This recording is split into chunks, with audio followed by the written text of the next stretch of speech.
Hello students, myself is Parminder Singh from Prab Kirpa classes. Our today's topic is cyber security, best practices, trends, technologies and myths. After going through this course, the students will understand about the cybersecurity best practices. They will understand that there is need to adopt the best practices such as not to click on each and every email which may come into their inbox. They may opt for two-factor authentication in case of online accounts.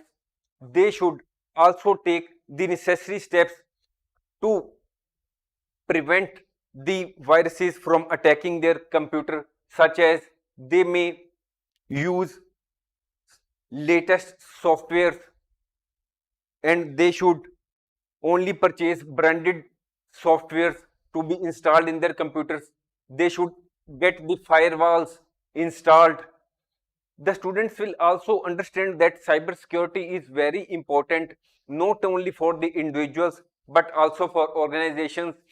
It is not that organizations only need cybersecurity and small level organizations or a local person or a local ordinary person does not require cybersecurity. Cybersecurity is important for all the individuals and all the organizations, because the cyber criminals understand that the common person or an ordinary shopkeeper does not spend much or give importance to cybersecurity.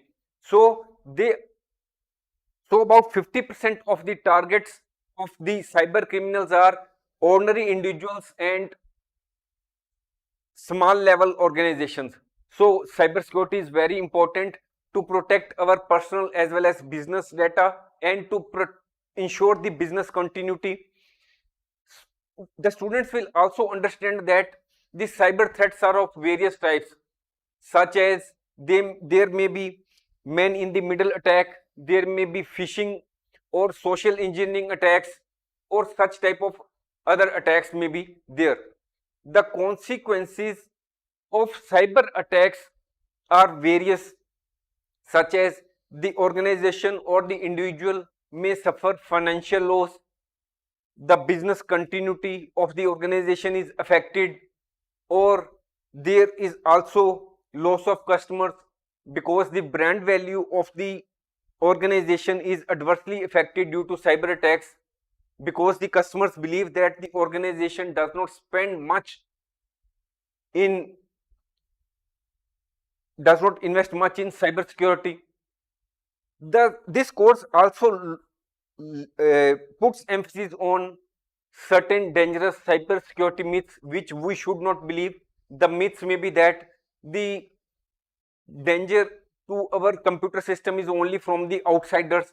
There are also insider threats such as which emanate from our employees, partners or third party persons who may be working for the organizations. There is also a myth regarding the various other options that we should always, that once we have installed cybersecurity and antivirus, we have purchased antivirus or anti-malware software and install the same in computer, we need not worry. This is not so, because there may be some phishing attacks, or if you click on some, if you do not opt for best practices with regard to cyber security, you may fall trap into the cyber attacks. So there are many other myths in relation to cyber security. We should leave that aside so that we can reduce the chances of cyber attacks. Then the students will also understand that these cyber criminals launch attacks for money. They may also launch attack for getting revenge from someone. There is cyber attack say for fun, or some cyber criminals want to be recognized in the world of cyber criminals. There is also possibility that some state nations also carry out cyber attacks on the other countries. This course will also throw light on the emerging trends such as the targeted ransomware attacks are on the rise. Remote working is there, which is also causing a lot of problem with regard to cyber security of the remote work computers which are working remotely. Now the more and more organizations are using the services of cloud for storing their data. There is problem with regard to cloud security. Then there is increase in the number of internet of things devices, which is also opening another door for the hackers. Then other such trends are also going on. Mobile is the latest target because normally we purchase antivirus or anti-malware software for our computers, but we do not take into consideration the security of the mobile phones. So the cyber criminals are laying more emphasis, or the mobiles are the latest target because we mostly do most of our work on our computers, on our mobile phones, for storing our personal information, for carrying out our business data, or for carrying out our business transactions online, such as online banking. The students will also understand that cybersecurity covers many areas such as network security, web security, wireless network security, mobile security. Cybersecurity also covers incident response plan. The incident response plan should be in place before the incident occurs. The organization have to devise an incident response team who is responsible for carrying out the incident response process. The students will learn what is the incident response process. We have discussed, we will discuss in this course incident response plan process in detail, which in this process will be in general, and the same the incident response process can vary as per the circumstances and the needs of the organization. The students will also understand that the organizations may have to comply with cybersecurity regulations and standards. Our today's topic is 18 crucial cybersecurity tips. Stay safe in the digital age. Today's course is going to be very important as all of us today use computers, mobile phones, and other digital devices. So in this course, the students will learn about the best practices for securing personal and organizational data. The students will also understand the importance of strong password management, safe browsing habits, regular software updates, and patching weaknesses to maintain a secure digital environment. This course on cybersecurity tips will empower the students with the knowledge and skills to protect themselves and others from cyber threats and continue to a safer digital world. The students will also learn about the role of firewalls and antivirus software in safeguarding information. The students will gain a deep understanding of the importance of cybersecurity. Students will learn about the role of cybersecurity in maintaining the integrity of the systems and data. Overall, the students will develop a comprehensive understanding of the tangible advantages cybersecurity brings to individuals, businesses, and societies, and how it contributes to the overall well-being of the digital ecosystem. Before proceeding further, it is important for us to understand the meaning of cybersecurity. Cybersecurity is a broad spectrum phrase. Cybersecurity refers to the practice of protecting internet connected systems such as computers, servers, networks, smartphones, communication devices, and information stored therein from the unauthorized access or malicious attacks. Cybersecurity is also known as information technology security or electronic information security. Cybersecurity involves implying protective measures like firewalls, encryption, authentication protocols, intrusion detection systems, and antivirus software. The ultimate aim of cybersecurity is to safeguard individuals, organizations, and society as a whole from the detrimental impacts of cyber threats and attacks, as the cyber attacks are continuously increasing the world over. A few cybersecurity statistics will throw a light on the importance of cybersecurity measures which the individuals, business organizations, and even the government organizations should take to protect their devices or the data from the cyber attacks. First point, approximately 3 lakh new malwares are created every day. Desktop and laptops are most vulnerable to cybercrime. Number 3, email is the leading malware carrier. Number 4, Trojans are the leading form of malware on Android. Fifth, data breaches are most commonly financially motivated because everyone requires money. 6 point, 85% of data breaches involve a human element. 7th, more than half of all cyber attacks are committed against small to mid-sized businesses, whereas an ordinary individual thinks that he will not be on the target of the cyber criminals, whereas the cyber criminals think otherwise. They think that the small organizations or an ordinary individual will not take cyber security measures, so they are the soft targets of the cyber criminals.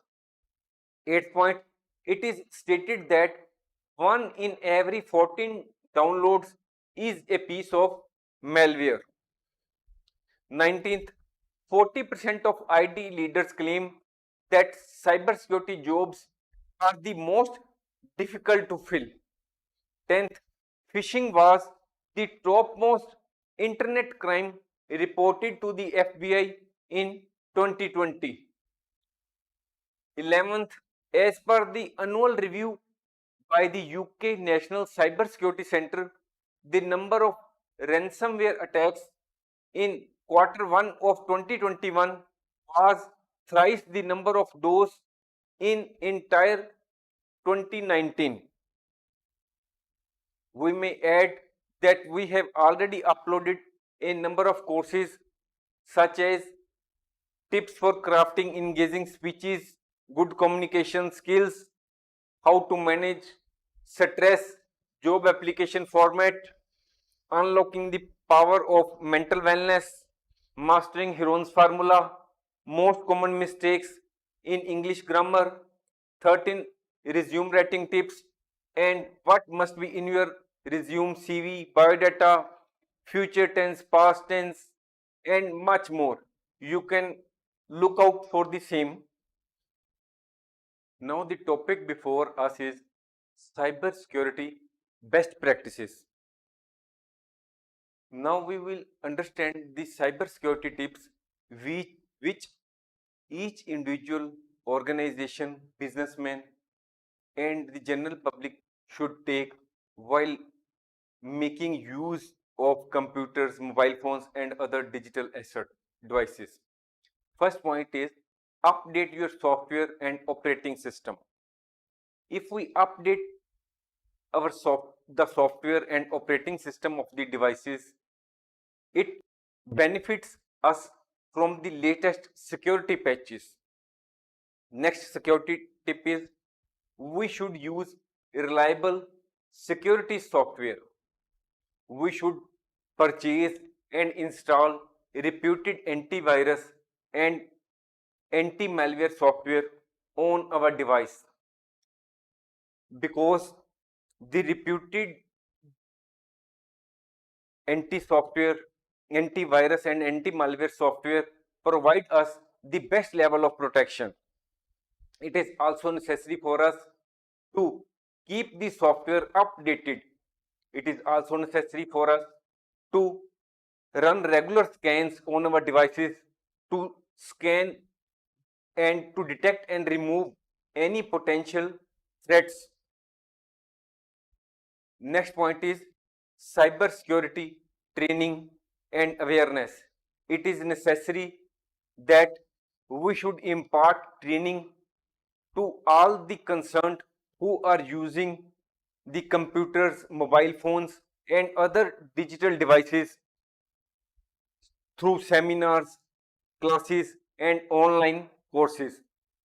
Next point is use of strong passwords and unique passwords. It normally happens that while setting a password for any online account for our computer or mobile device, we keep the password in the name of our relatives, say son, daughter. We keep it as Alicia123 and just like that. But these passwords are very simple because the cyber criminals are way ahead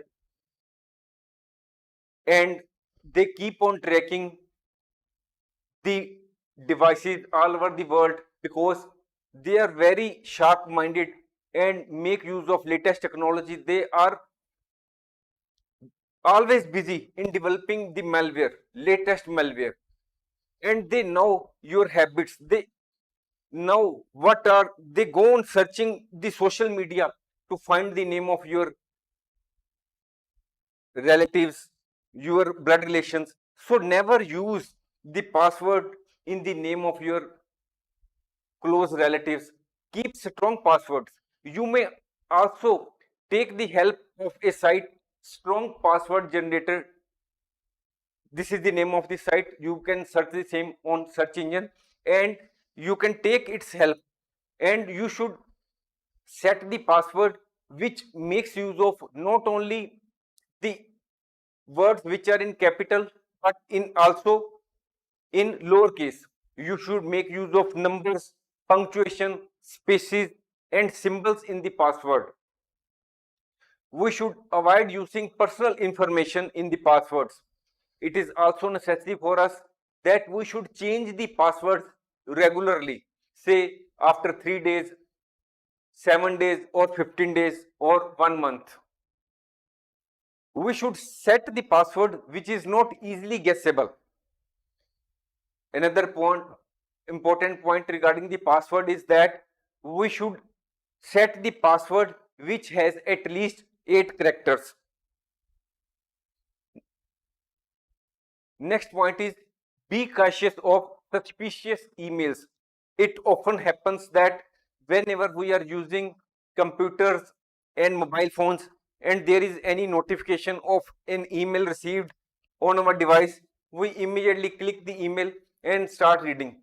First of all, we should make confirm ourselves that the email is from our some known person. If you have any doubt regarding the sender, don't open the email because it may be possible that some cyber criminal may have sent you the said email which may be having some sort of malware attached to the email.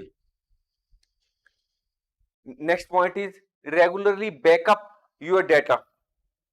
It is necessary that we should keep the backup of all the data in our devices, particularly the sensitive and confidential data, because it may be possible that a malware may infect your computer, or there may be some other sort of damage to your device, and all your data may be destroyed or may be unauthorizedly accessed by someone, and he may be asking money for you for the same.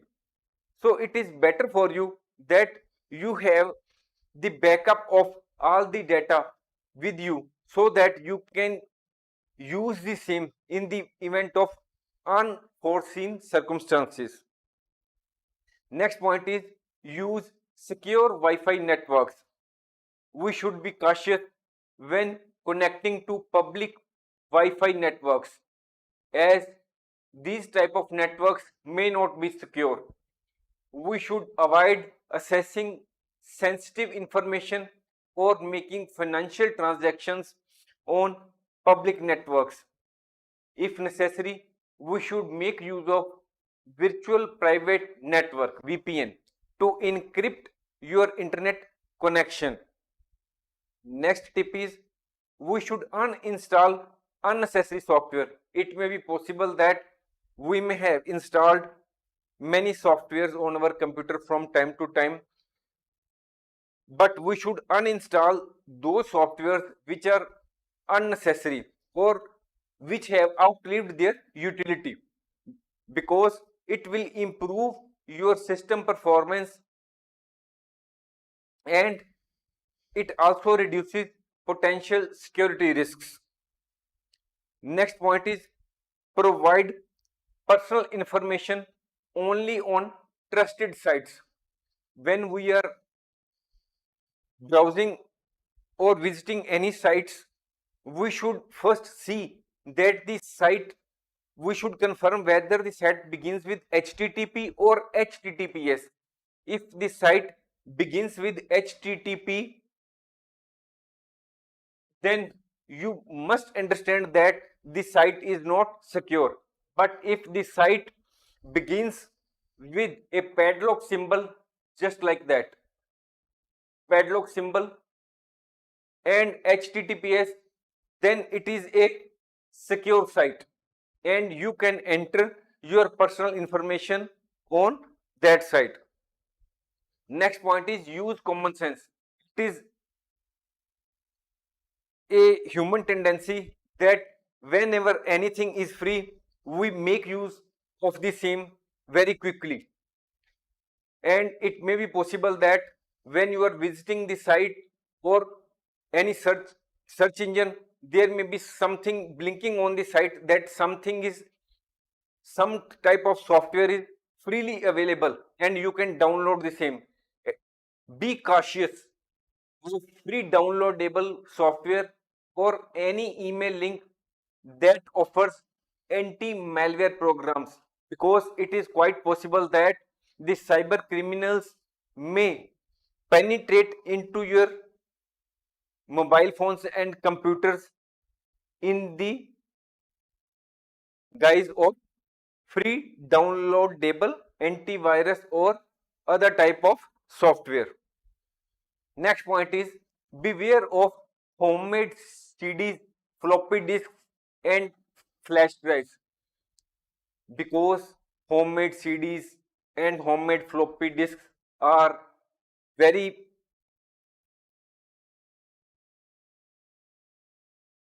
are less costly in comparison to the branded CDs and floppy disks. So sometimes the person may prefer to buy the homemade CDs and floppy disks, but don't do that, because these types of CDs and floppy disks and flash drives may be created by individuals with malicious intent, who may use them to distribute harmful software, steal data, or carry out other nefarious activities on your systems.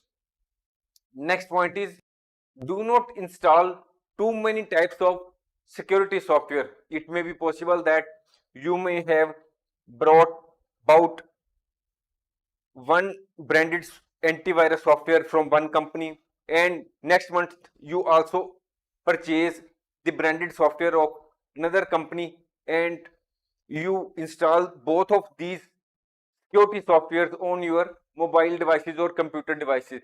Don't do that because it will affect the performance of your computer system. You should purchase the antivirus or other software only from one reputed manufacturer or seller and install the same on your system. It will improve the effectiveness of the software itself. Next point is be mindful of social media sharing. Now, many of us are very fond of sharing even minute details of our traveling and other information on social media like Facebook, etc. Please don't share or please be cautious when you use social media to share your personal information. Adjust your privacy settings to limit the visibility of your posts because the cyber criminals are always searching for the personal information of the individuals. Next point is insert firewalls. Firewalls are a security tool that block unauthorized access to a computer system or network. Next point is educate yourself and online about the online threats. It is very necessary that the users or the employees who are actually using the computers or mobile devices on behalf of you or for themselves, they should be aware of the latest security threats which may be there. They may be informed about the malware, phishing, and social engineering attacks so that they may be aware of the same and they may not click each and every email which may be received in their email inbox. Next point is be cautious of unsolicited requests. It is possible that many messages in the form of SMS may receive on your mobile phone or some message may be received on your WhatsApp or there may be some message on Facebook or some message may be there in your email and they may be asking for some type of personal information so that you may win say a lottery. Please do not fall in the trap of cyber criminals. They always use this type of gimmick. Legitimate organizations typically do not request your personal information by unsolicited means. Next point is two-factor authentication. What is two-factor authentication? Normally, when we say use our email account, we normally have to fill our password. But now the latest trend is that two-factor authentication is being used. In this case, in addition to the password, some password or extra layer of security is there and a code is sent to your email account or to your mobile phone and you have to also fill this same in addition to the password to access your system. So wherever possible, two-factor authentication should be made operational. This will prevent unauthorized access to your account even if the password is compromised or known to the other person. Next point is patch management. Patching is the process of applying software updates to address security vulnerabilities, fix bugs, and improve overall system performance. This type of patching is normally done by the security professionals, that is the IT professionals who are this job. Remember that cyber security or cyber safety is an ongoing effort. It is not that we take cyber security measures only one time and we are free for the whole of life. It is an ongoing process. We will have to take or improve the steps or take necessary steps as the technology is changing very fast. By following the tips which we have discussed and maintaining a vigilant and security conscious mindset, you can better protect yourself from cyber threats. Now, next point is need to exercise care while visiting social networking sites. When we visit any social networking site, most of these sites ask to create a personal profile with detailed information. They may ask you to tell about your current and past places of employment, what is your education, what is your current hometown, what is your present address, what is your past address, even your email address, cell number, and instant messaging ID. They may ask for all this type of information. All this information can expose you to the possibility of identity theft or social engineering attacks. Even with the best privacy settings, you should consider that what you post may be seen by others. Remember that even if you delete something you have posted on any site, it might still remain visible on web servers and accessible to search engines.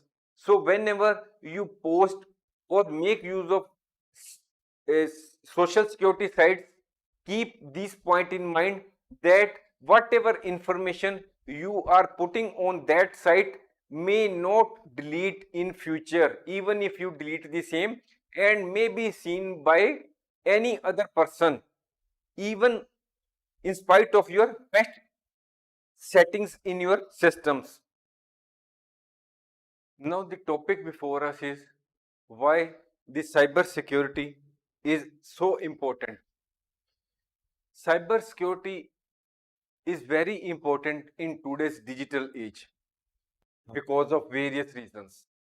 First point is protection of sensitive data. The individuals, business organizations, and even the governments have a large amount of data to handle.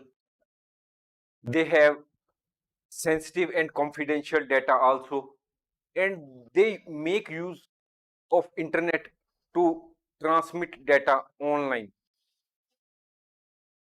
Cybersecurity measures are designed to protect this sensitive data from unauthorized access, theft, or misuse.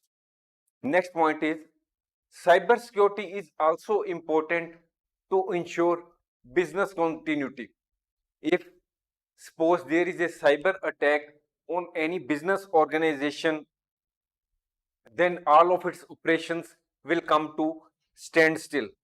It will result into lost productivity, loss of customers, customer dissatisfaction, and lost revenue. So, by taking the cyber security measures, the organizations can reduce the chances of cyber attacks, and the organizations can ensure the continuity of their operations. Next point is protection of critical infrastructure. When we are talking about critical infrastructure, it means power grids, transport system, communication system, healthcare infrastructure. Suppose there is a cyber attack on power grid, then the electricity will not be available, which is to be used for each and every type of our activities, whether as a personal or in the industries or for lighting purposes.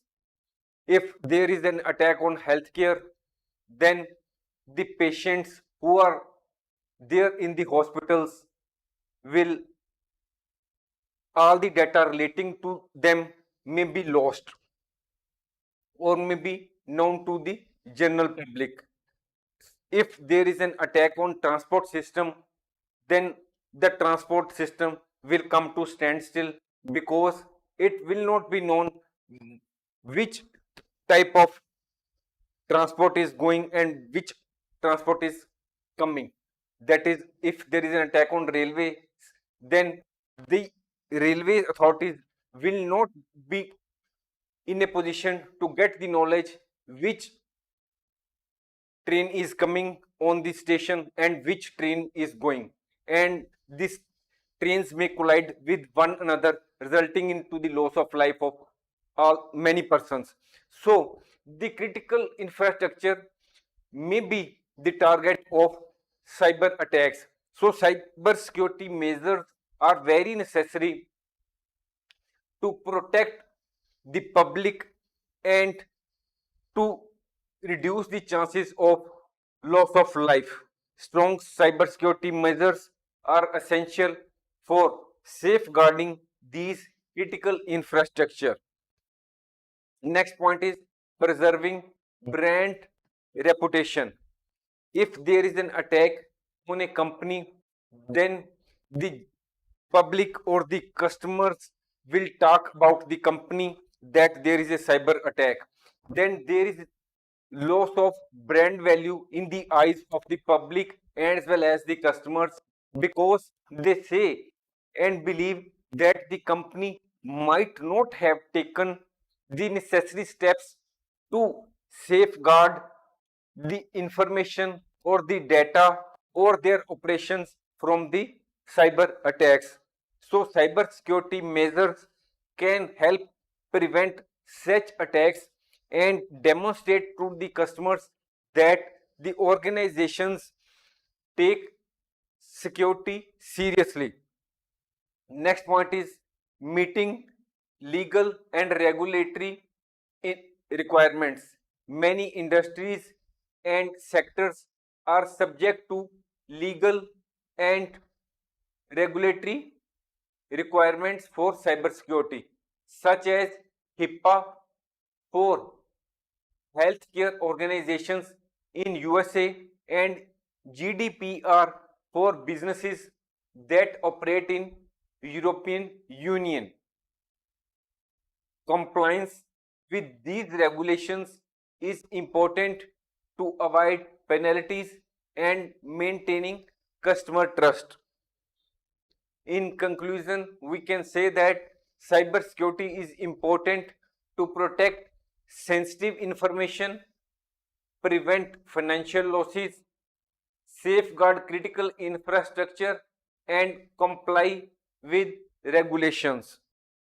Now, another important question before us: do individuals and small industries need cybersecurity?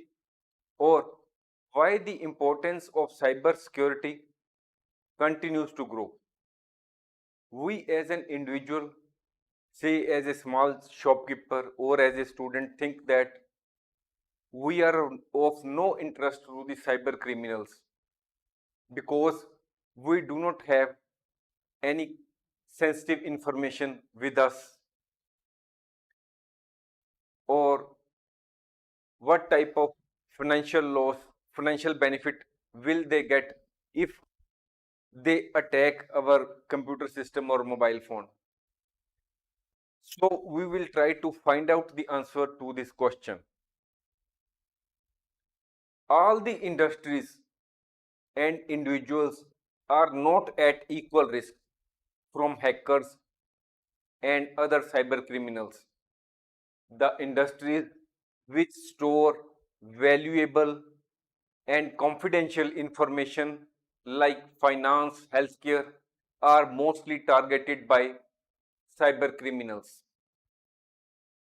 The organizations which deal with the national security information are also on the target of cyber criminals.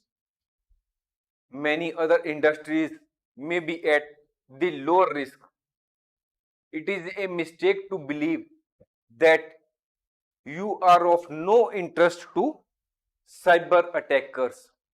Everyone who is making use of the internet may be on the target of the cyber attackers, and he or she needs cyber security.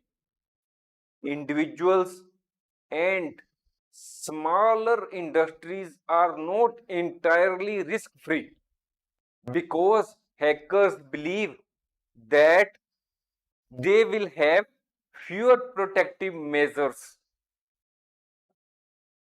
Bad guys, that is, the cyber criminals, are always ahead of good guys. The ongoing changes in the cyber attack techniques worsen the problem of cyber attacks even further. Cyber attack is now an international concern. India is ranked fourth worldwide in terms of numbers of cyber crime complaints. Security breaches can result in substantial losses for businesses. So, to protect hardware, software, and data from malicious attacks, the importance of cyber security continues to grow. And even a normal individual and a normal shopkeeper, if he is making use of internet, needs to take cyber security steps to protect his system as well as the data stored therein. Benefits of cyber security. First benefit is protection of individual and business data. Cybersecurity measures help protect your personal and business data protected from unauthorized access, theft, or manipulation. Next benefit is that chances of system freezes and crashes are reduced. Next benefit of cybersecurity is that it inspires confidence in your customers. It can take years for a business to earn the confidence and trust of its customers, but all of that can vanish in a minute if a single cyber attack results in the theft or loss of customer data such as their real names, usernames, passwords, physical addresses, email addresses, etc. For example, suppose you are having your bank account with ABC Bank and you are making use of banking facilities online. That is, you are having an account with them and you are having your own password and your username. If all your information of that bank, in respect of that bank, that is your username, password, your email address, and other information, goes into the hands of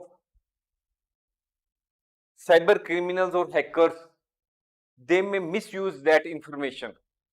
And in that case, all the customers like you who are having the account in that bank will lose faith in that bank, and they will think that ABC Bank is not able to protect your private information, and you may even think to close your account with that bank in future or not continue your operations in that account. So any cyber attack on any organization adversely affects the brand value of the organization, and it reduces the faith of the customer in the particular organization who has been affected by the cyber attack. So, if the organization takes the cyber security steps and reduces the chances of cyber attack, the data may be got secured against hacks and viruses. Next point is continuity of operations. Cyber security measures protect critical systems, networks, and data from cyber threats. These measures help prevent disruptions, downtime, and loss of productivity. Next benefit of cybersecurity is it enhances national security. Cybersecurity is vital for national security as it protects the government systems and critical infrastructure from cyber attacks. Next benefit of cybersecurity is that it is beneficial for mental health. It is beneficial for mental health because it gives a sense of security. When you have taken the cyber security steps to protect your systems as well as data, you are mentally relieved. You feel that there may not be any cyber attack. You think so. There may be any attack, even if you take, but when you have taken the best possible cyber security steps to protect your system and data, you are mentally relieved. Cybersecurity measures help to protect our digital assets like emails, financial data, and passwords, as well as other sensitive information from falling into wrong hands. By mitigating cyber risks, cybersecurity enables individuals, organizations, and societies to thrive in the. Now, our topic is systems that can be affected by security breaches and attacks. First system is financial systems. Attacks on financial systems, including banks and online payment platforms, can result in financial fraud, identity theft, and unauthorized transactions. The next system which can be on the target of the cyber criminals is government systems. Attack on government systems can have serious consequences in the form of national security risks. The next target of cyber criminals may be transportation systems. Cyber criminals can target air traffic control system, railway networks, and autonomous vehicle systems, which can result in disruptions, accidents, and potential threats to public safety. Healthcare infrastructure may be also on the target of the cyber criminals. The cyber criminals can hack the patient data, they can disrupt healthcare services and potentially endanger patient safety. Education system may be also on the target of cyber attackers. They may get the confidential research data and the information of the students and the employees working in the educational institutions.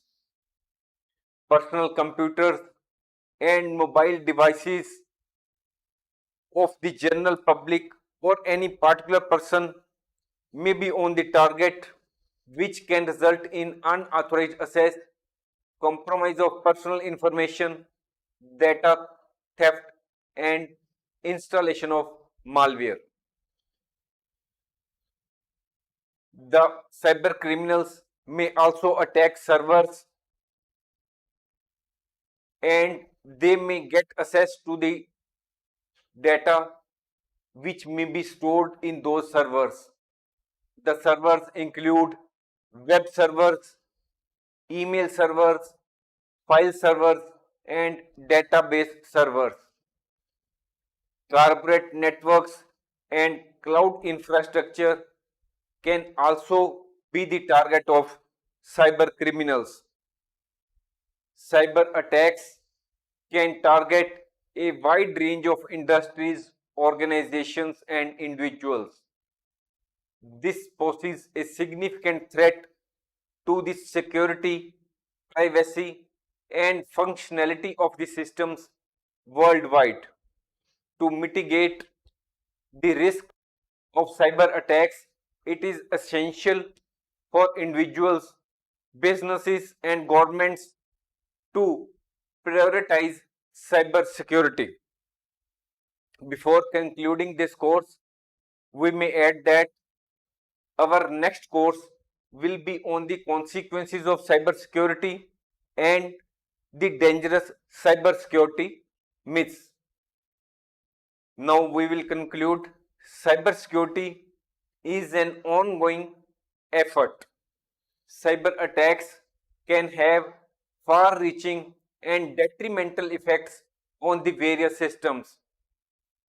They can disrupt critical infrastructure such as power grids, transport networks, communication systems, leading to widespread chaos and potential harm to public safety.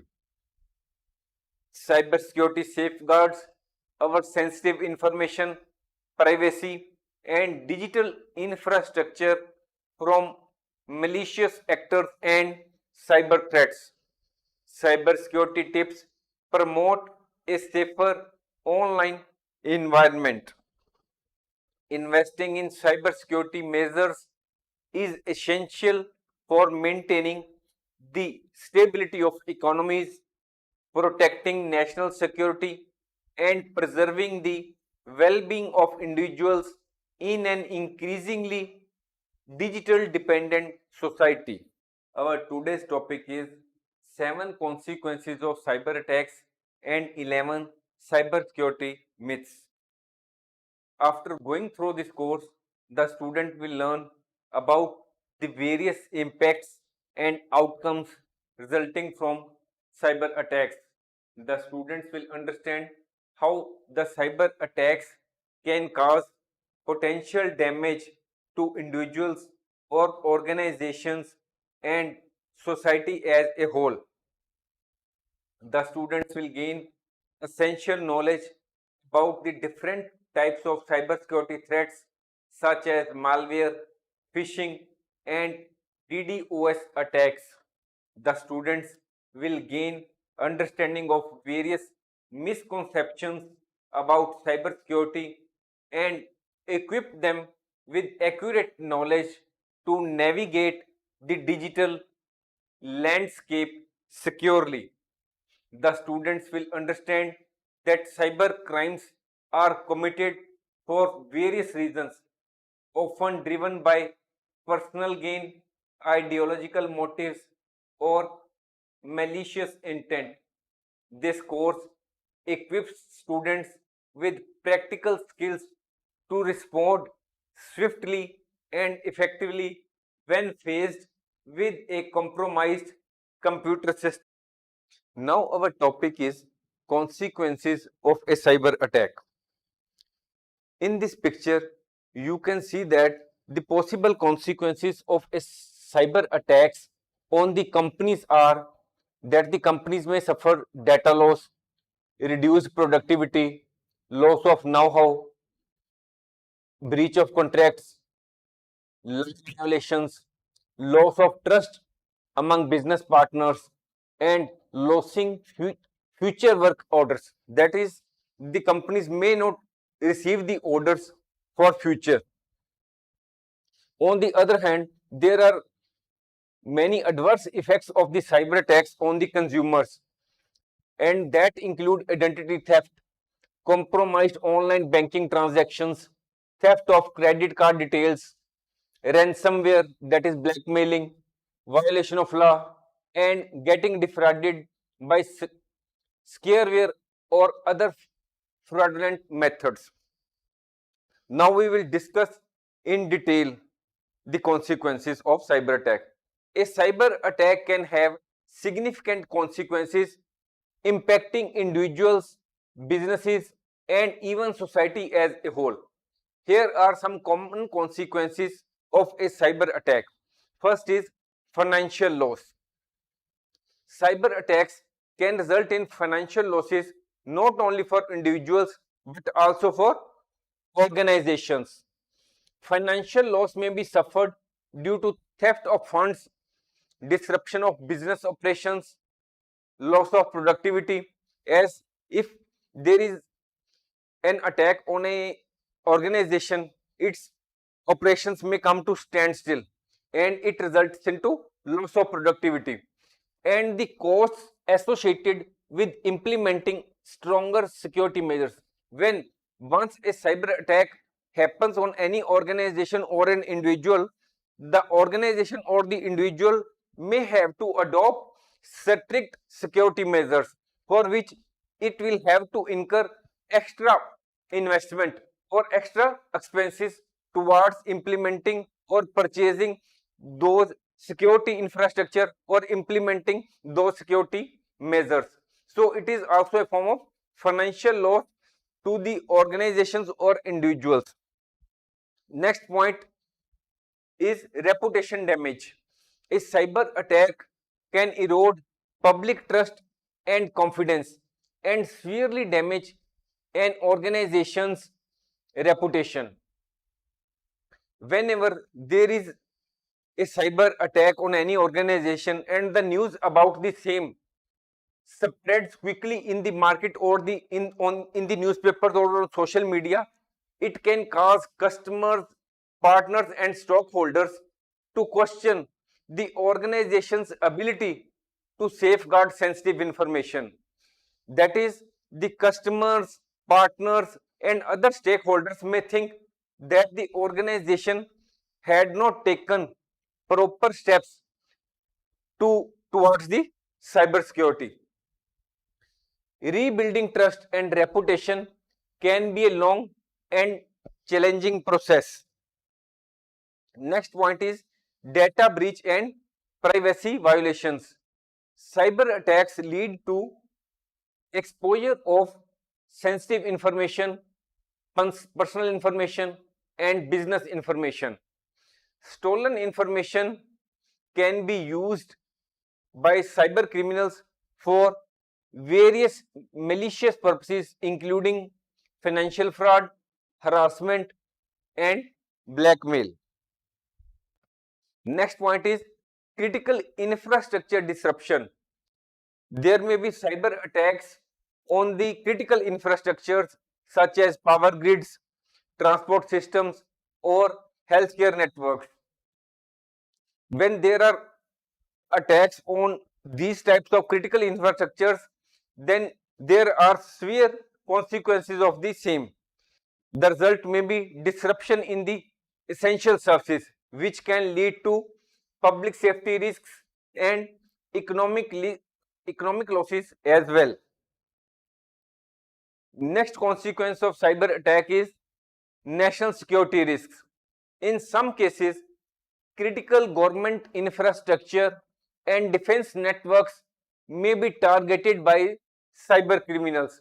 It results in stealing of sensitive information which may be held by the government agencies or the government departments. This leads to disruption in governmental operations and potentially impact national defense capabilities.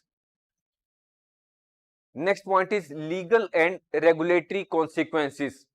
Cyber attacks can result in legal and regulatory consequences.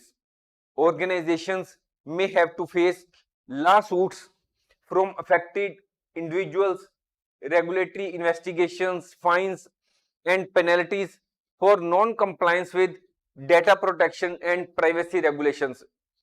We may add that the companies have to comply with certain rules and regulations which are made by the governments for compliance by the organizations in regard to the data of the customers. There may be circumstances that those laws may not have been implemented by the organizations in letter and spirit. That is, they may not have taken proper cybersecurity measures to protect the data, sensitive data of the customers. So in that case, they are likely to attract the penalties or the fines from the government authorities. Next consequence may be psychological and emotional impact. Individuals who fall victim to cyber attacks may experience psychological and emotional distress, identity theft, online harassment, and invasion of privacy can have a profound impact on a person's well being. That is, a person may mentally start thinking that what will happen as my data, which was there in my mobile phones or computers, there were some personal photos or the research paper or other documents which were very sensitive, classified for me as type of a sensitive information, may be leaked in the public or may come in public domain, and I will suffer a lot of damage in my reputation. So there is some sort of emotional and psychological impact on the individual's mind. It is important to note that the consequences of a cyber attack can differ from individual to individual and organization to organization due to following reasons. First is the type and severity of attack. Next is targeted entity. If the organization which is targeted is an ordinary individual, the severity may not be much. But if a defense organization which has relations with the national security is targeted by these cyber criminals, then the impact will be very large. Next is the preparedness of the victim to respond and recover from the incident.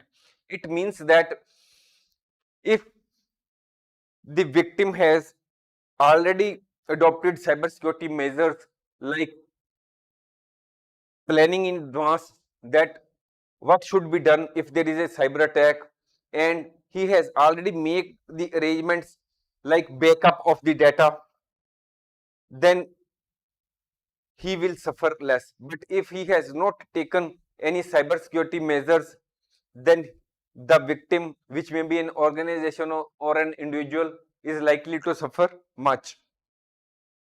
Implementing strong cybersecurity measures, regular training, and incident response plans can help reduce the impact of cyber attacks. We may add that we have already uploaded many courses such as tips for creating engaging speeches, good communication skills, how to manage stress in life, job application format, unlocking the power of mental wellness, mastering Heron's formula, most common mistakes in English grammar, 13 useful resume writing tips, and what must be in your CV, resume or biodata, present tense, past tense, future tense, and much more. You can also look out for the same. Now our topic is types of cyber security threats. Common cyber threats include malware, SQL injection, MITM attacks, DOS or DDoS attacks, insider threats, and phishing. Now we will discuss each of these threats in somewhat detail. First is malware. Malware is the malicious software such as viruses, worms, trojans, ransomware, and spyware, which are designed to disrupt, damage, or gain unauthorized access to computer systems or network. Malware can spread through email attachments, downloads from the internet, or infected software. Next cyber threat may be SQL injection. SQL means structured query language injection. It is a type of cyber attack which is used to take control of and steal data from a database. SQL is a database programming language used to modify, add, update, or delete records in a database. Now the next is MITM attacks, a man in the middle attack. You can see here that this is user, this is web application, and this is the man in the middle. This is a type of cyber attack in which a cyber criminal intercepts communication between two parties such as a user and a website. The cyber criminal steals information like login credentials or financial details or manipulates the communication which takes place between the user and web application. Next is denial of service or distributed denial of service attacks. These attacks aim to disrupt the normal functioning of a computer system, network, or website by flooding it with excessive traffic or requests. It may mean that suppose a website is able to handle 1000 requests at a time. The cyber criminal may send that network or server say 10,000 requests in comparison to its capacity of handling only 1000 requests at a time. It means overloading the system or the server, and when the system is overloaded with a large number of traffic or requests, the system collapses and the genuine customers or the users are unable to access the concerned website. These attacks can render the system or website inaccessible to legitimate users. Next is insider threats. We have always heard about that there are external cyber criminals who may launch cyber attack on an individual or an organization, but there are also insider threats. Insider means which are present inside the organization.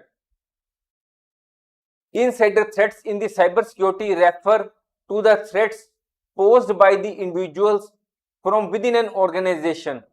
These threats can come from employees, contractors, or other trusted insiders who have authorized access to systems, networks, or data. The organization may have contractors to do certain types of work for the organization.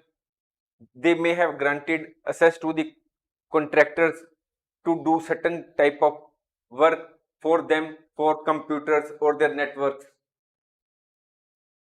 or some of its partners or employees may be having some grudge or some sort of enmity in its mind towards the organization, and the employee or the partner or the contractor may want to disrupt the normal functioning of the organization or to damage the organization. So such type of employees, contractors, or other persons who have access to the organizations, systems, network, or data may leak or disrupt the normal functioning of the network by giving this sophisticated or sensitive information to the outside, or acting in such a way that some sort of malware is injected into the system so that the normal functioning of the organization is disturbed. The insider attacker can easily steal, reveal, modify, or remove sensitive data because he is in a position, as he has the access to the network or the system of the organization. The motive of the insider attack could be the revenge or greed. The insider threat can also be unintentional. It is not always that for the sake of enmity or grudge or for sake of money, the employee or contractor may do something against the company. It may be also possible that this such type of threat is unintentional on the part of the employee or the contractor, because the individual may click on a phishing email or inadvertently share sensitive information. Sixth is phishing. Phishing is a cyber attack in which the criminals trick individuals into revealing sensitive information by impersonating trustworthy entities. The attackers use fraudulent emails, messages, or websites to deceive victims into sharing personal data such as login credentials or credit card details, which can then be used by cyber criminals illegally. Now our topic is dangerous cybersecurity myths. Myths means misbelief, misinterpretation, misrepresentation, etc. So we are discussing dangerous cybersecurity myths. First is cyber criminals are only outsiders. We oftenly see from the internet that the hackers are sitting way away from us and they hack or steal the information from our systems. That is, they are not nearby our premises, but in fact it is not the case. The cyber criminals may be present in our organization. They are insider threats. Who are insider threats? There are certain employees or the contractors or even some of the partners in an organization which may be having some sort of grudge or enmity with the organization.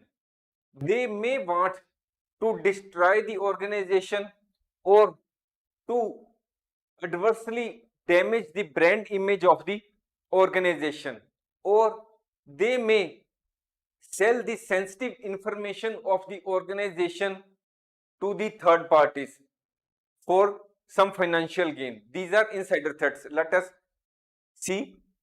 Cyber criminals are only outsiders. This is a myth. Undeniably, outsider threats are the most significant concern of an organization. However, insider threats are equally dangerous. Insider threats refer to an individuals within an organization who have authorized access to systems, networks, or sensitive information and misuse or abuse that access for malicious purposes. Insider threats can be employees, contractors, or even business partners. A disgruntled employee may steal sensitive data, commit financial fraud, introduce malware, or sabotage operations.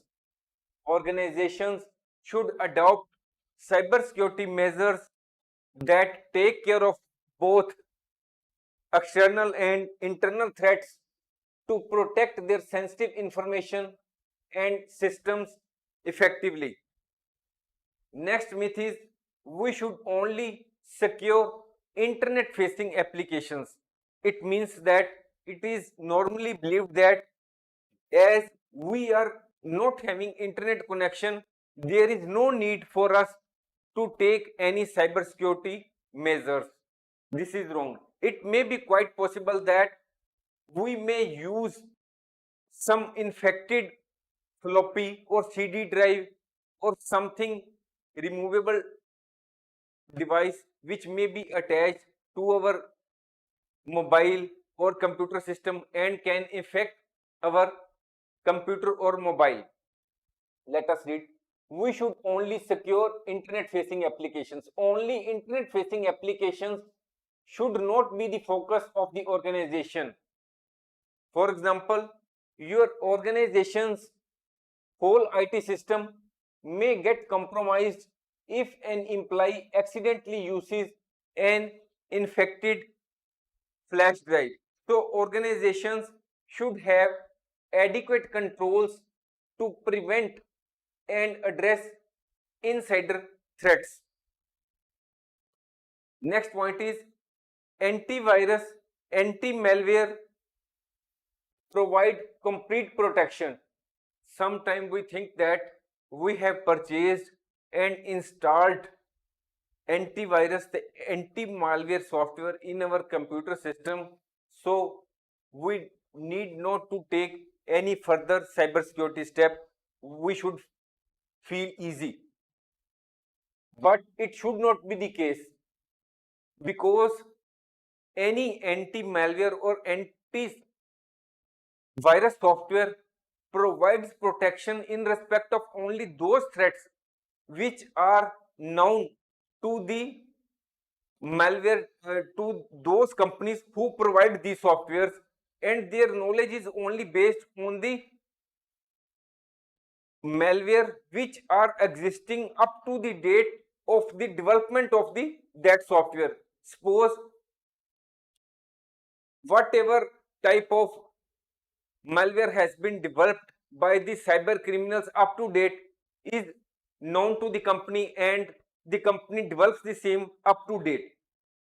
But what software is being developed on the next day, it will not be known to the company. It will be known to the company when it is actually used by the cyber criminal on some organization. So our antivirus or anti-malware software will not have protection in respect of that malware which is of recent origin.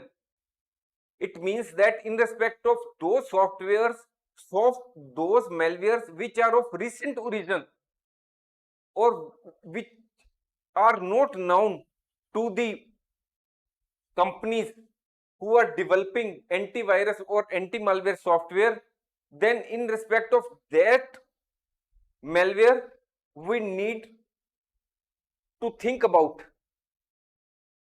So it is necessary for on our part to complement antivirus and anti-malware software with other security practices. It means that in addition to antivirus and anti-malware software, we should not solely depend upon these two softwares. We should take other security measures also. Only after adopting that security measures we can think that we are protected. Next point is our passwords are strong. We may think that we have devised a password which is very strong, in which we have used letters which are in capital, in small letters, we have used special words, hyphen, or other things also in our passwords, and it will not be possible for the cyber criminal to crack our password. But it is not the case. the cyber criminals are very intellectual or intelligent persons. They keep on devising new and new techniques to crack our passwords. So it is necessary for us to keep changing our passwords on a regular basis. For instance, we may change the password after 3 days, after 5 days, after 15 days, or after 1 month. And the same should be the case with our employees also. That is, the employees which are working in our organization, they should also be told to keep on changing the passwords. Strong passwords are only the start of the journey towards cybersecurity. You need two-factor authentication and data monitoring. Next is cybersecurity is the responsibility of the IT department. Most of us who are working in the organizations think that we need not to bother about the cyber security measures. It is the responsibility of the IT department of the organization. It is totally wrong. All the employees and all the departments have the responsibility to adopt cyber security measures or to act in a such a way that this that cybersecurity of the organization is not adversely affected, or or our actions do not give any any opportunity to the cyber criminals to launch their cyber attack. For instance, if we go on clicking any email which may be there, which may land there in our inbox, we go on clicking it without thinking whether it is from a trustworthy source or a non source, or then it's quite possible that one of those emails may have been sent by the cyber criminal, and that email may have some sort of malware or infection contained therein, and which will ultimately affect not only the one particular computer system but may affect a larger part of the organization and adversely affect our whole organization. So let us read. While the IT department plays a crucial role in implementing and managing cybersecurity measures, cybersecurity is a collective responsibility that extends beyond IT department. Every individual within an organization plays a crucial role in maintaining security by following best practices, being vigilant, and staying informed about potential threats. Next myth is I am an ordinary individual, so I do not need to worry about cybersecurity. This is a dangerous myth because cyber criminals often target individuals and organizations indiscriminately. Everyone who is connected to the internet, it is at risk regardless of his perceived importance. It means that it is not that if a person has a high status in the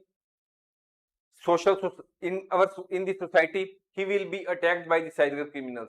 No, the cyber criminals launch their cyber attacks irrespective of the social status of an individual or the brand value of an organization in the market.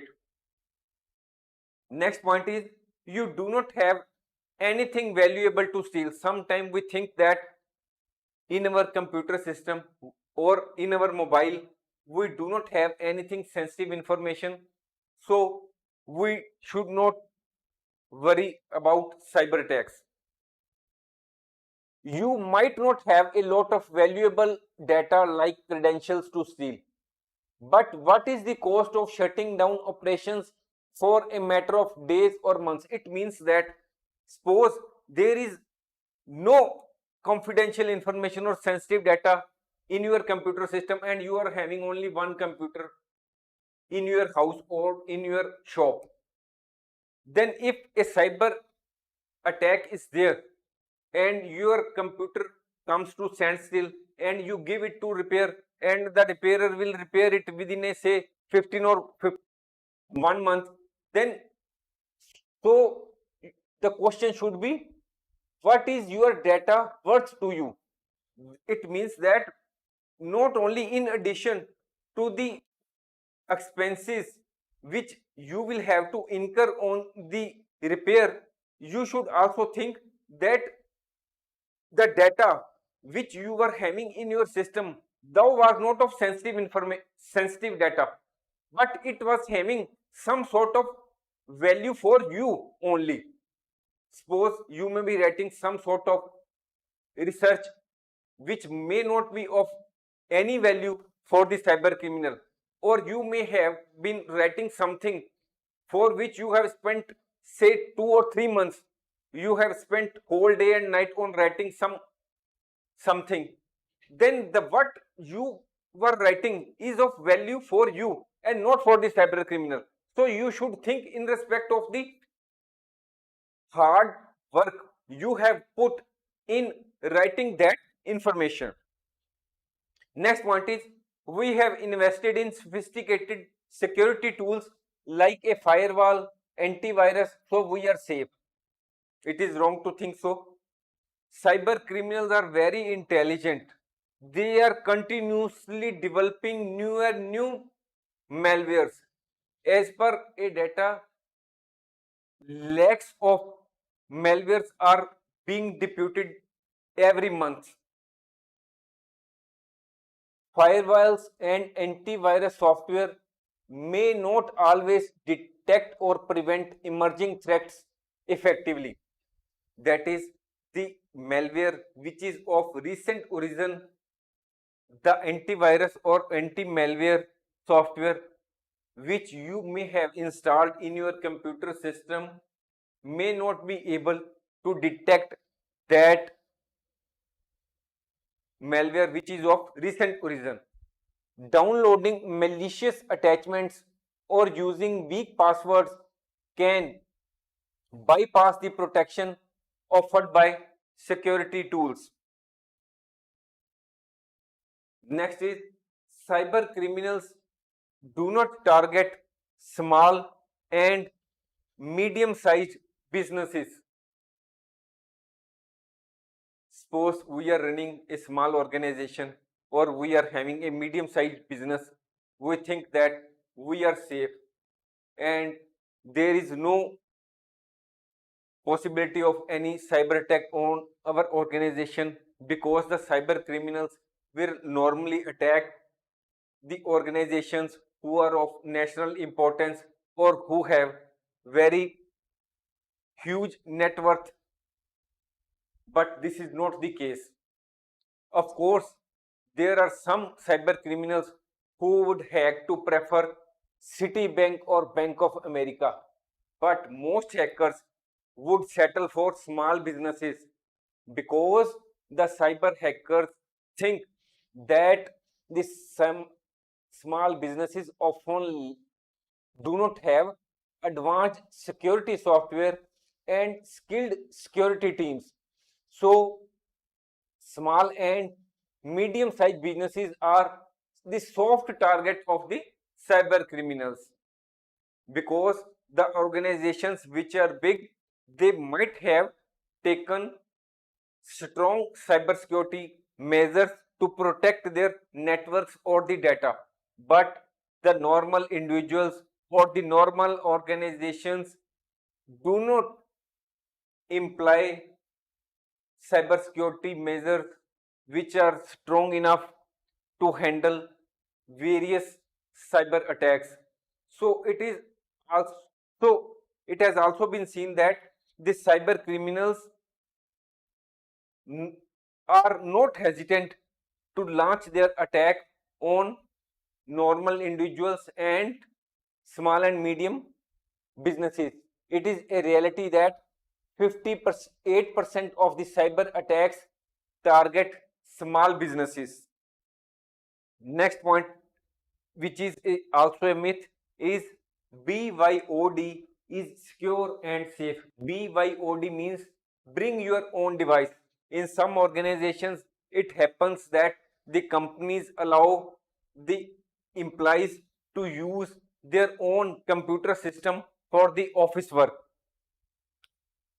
It is a policy or practice where employees or individuals are allowed or encouraged to use their personal devices such as smartphones, tablets, laptops for work related activities within an organization.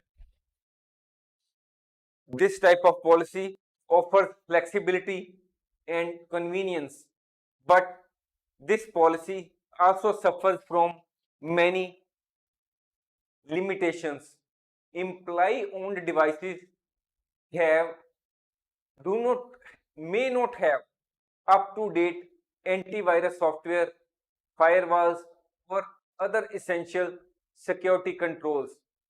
It increases the risk of malware infections or unauthorized access, because in the case of the organizations, normally we have tie up with some security agency to regularly update our antivirus or anti-malware software or other related software, or to do some patchwork which may be necessary as a part of cyber security steps. But in the case of a normal individual, we do not have tie up with any computer professional to do such type of work. So when the companies are allowing the employees to use their own computer systems or mobiles, to use their mobiles for doing the office work, then the said computer or the computers or the mobiles of the employees may not have the same security features, or they may not have the enough, the individuals may not have taken the enough cyber security measures to protect their devices. So here lies the limitation, because such type of devices increase the risk of malware infections or unauthorized access. Imply further point is that these devices of the employees can be lost or stolen, potentially exposing sensitive company data to unauthorized individuals. Without proper security features, measures like device encryption, remote wipe capabilities, the risk of data breaches or unauthorized access increases. Next is, cybersecurity is too complex for me to understand. It is correct that cyber security can be a complex field, but basic knowledge and awareness are accessible to everyone. Learning about common threats, practicing good security habits, and staying updated on the latest security practices can significantly enhance personal and organizational security. Cybersecurity myths are a real threat in the present digital age. You need to stop believing these cybersecurity myths and up your cyber defenses. Otherwise, you are always at the risk of being attacked in the digital world. Now our topic is reasons for commission of cyber crimes. First, it is necessary for us to understand the meaning of cyber crime. Cyber crime means criminal activities that are carried out using computers, networks, or the internet.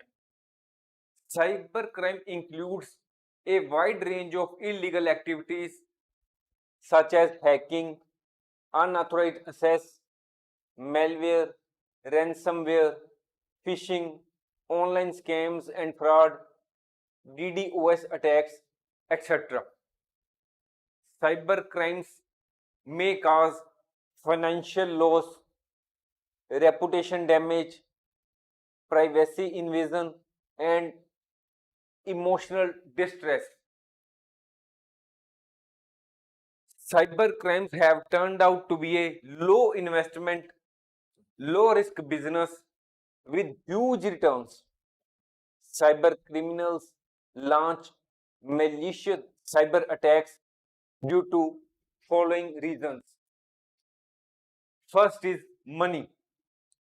Cyber criminals want to make quick and easy money.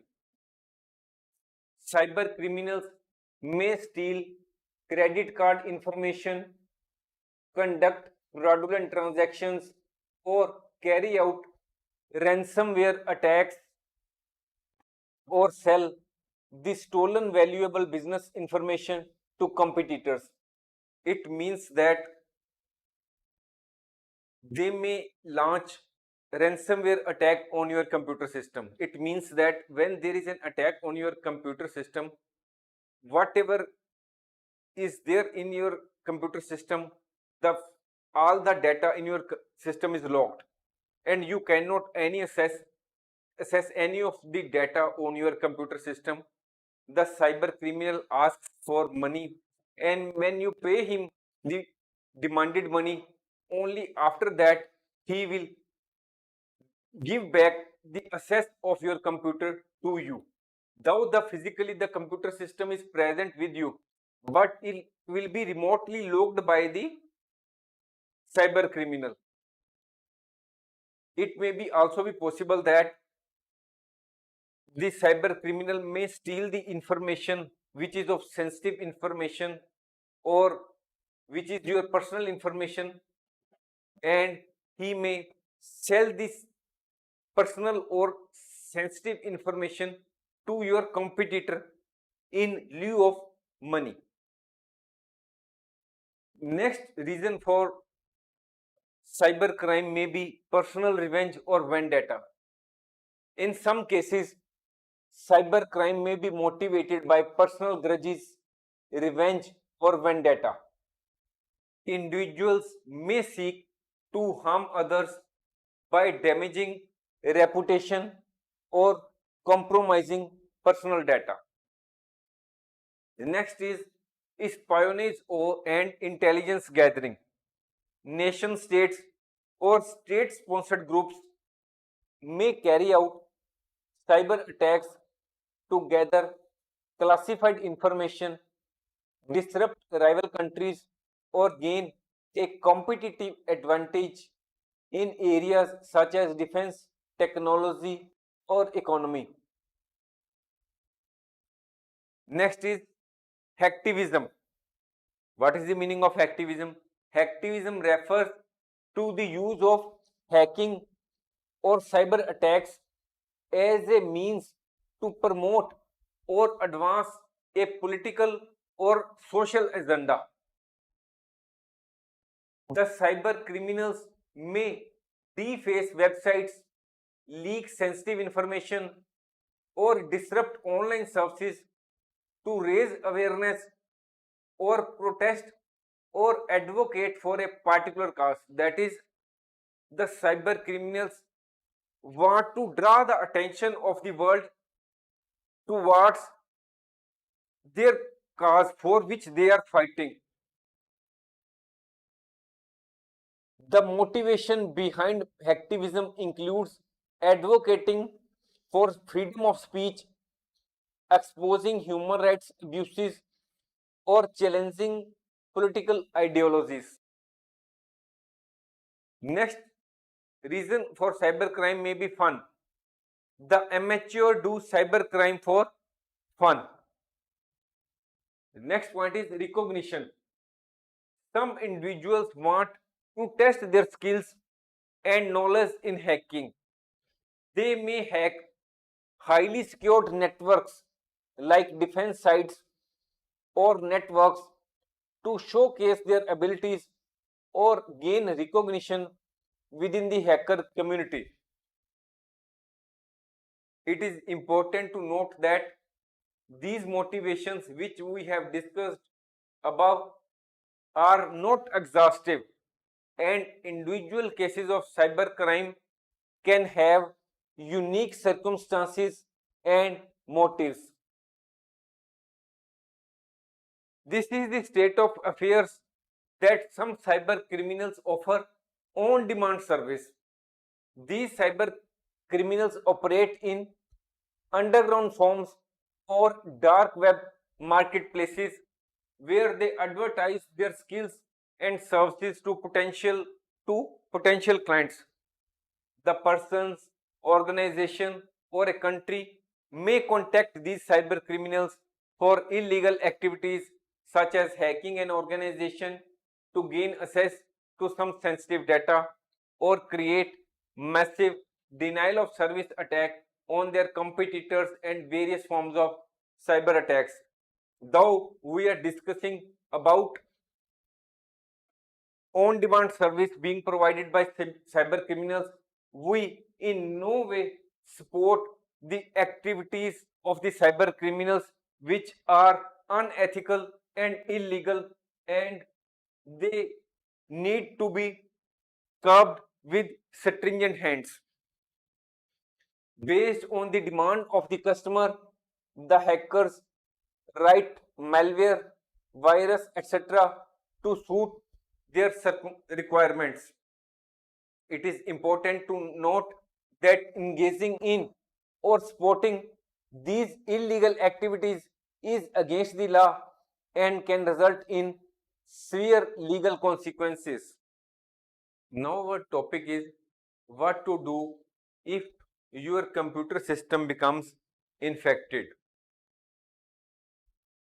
First is, don't panic if your computer system is infected. Disconnect your computer from the internet if you are using any. This will prevent malware from transmitting your data to attacker. Next step is, now disconnect your computer from a local area network if it is connected with, to protect your other computers from getting infected. Next point is, scan for malware. If you have antivirus malware installed on your computer, then perform a scan of your entire system. It may be possible that you may not have installed antivirus software on your computer system. Then you can purchase some genuine and branded antivirus software from a local computer store and install it as per the instructions mentioned on it and start a complete scan on your computer. Next point is, disconnect external storage devices. If you have any external storage devices such as USB drives or external hard drives attached to your computer, disconnect them from your computer to prevent further infection or spreading of malware. Next point is, seek professional help if needed. If you are unable to resolve the issue on your own, or you suspect that it is a severe infection, then you can consider contacting a professional computer security expert or your organization's IT department for assistance. Prevention is the key when it comes to computer infections. Regularly backing up your data, keeping your software up to date, being cautious of suspicious links and attachments, and using reputable security software can reduce the risk of future infections. Now, we would like to conclude this course. Cyber attack can result in a financial loss, data breach, reputation damage, and psychological impact. Various types of cyber threats such as malware, DOS attacks, phishing, etc. pose significant risks in today's digital landscape.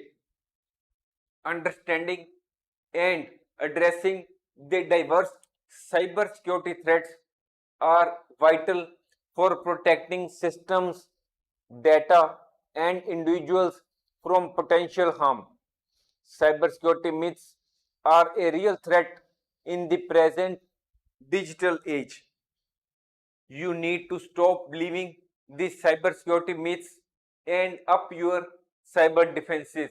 Otherwise, you are always at the risk of being attacked in the digital world. Implementing strong cybersecurity measures, regular training of the employees, and incident response plans can reduce the impact of. Our today's topic is emerging trends and technologies in cybersecurity. After going through this course, the students will gain an overview of the challenges and threats which are faced by organizations and individuals. The students will explore the evolving nature of cyber attacks and the need for advanced technologies to counter them.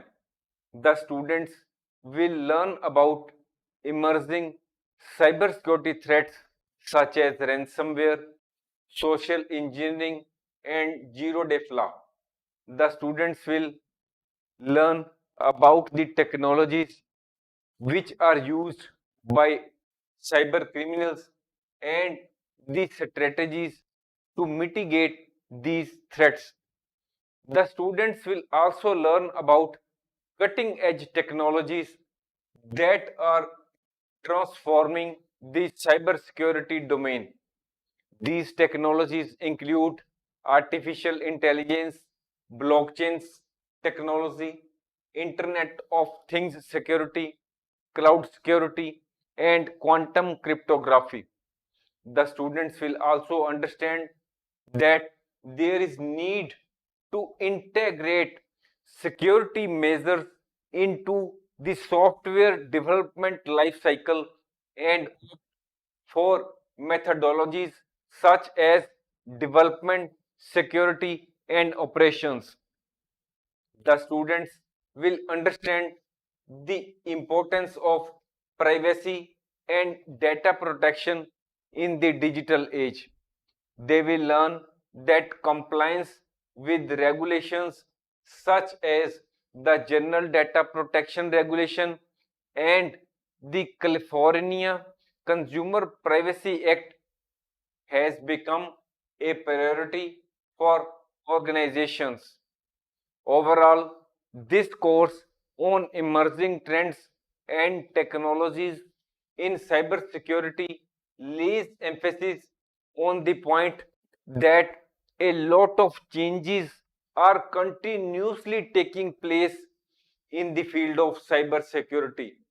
There is need on the part of the individuals as well as the organizations to stay updated with the latest developments and ideas in the field of cybersecurity so that they also adopt latest technologies and cybersecurity best practices to counter the emerging cybersecurity challenges.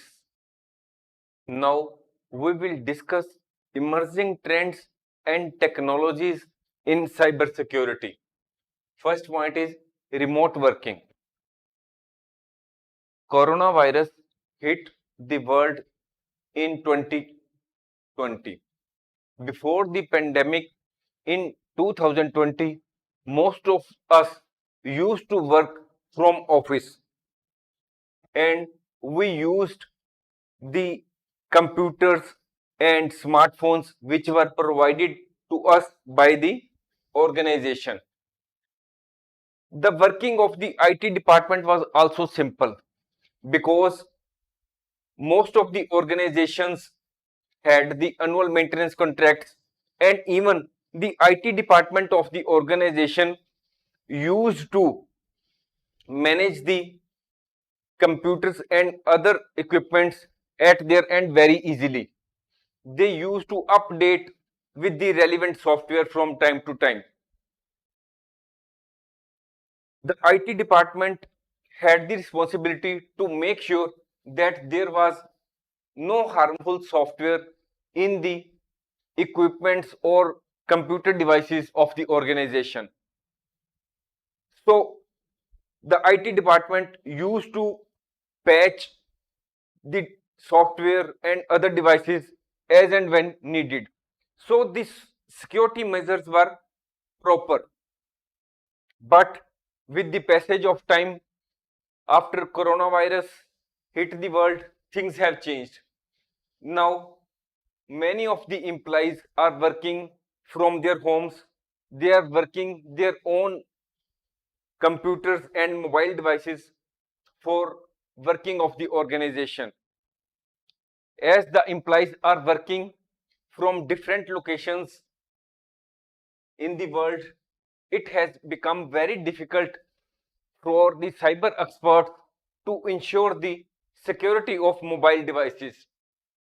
When people are working remotely, it is also possible that the employees do not know the other employees of the organization, and it is also quite possible that a person may contact the other person in the name of third person.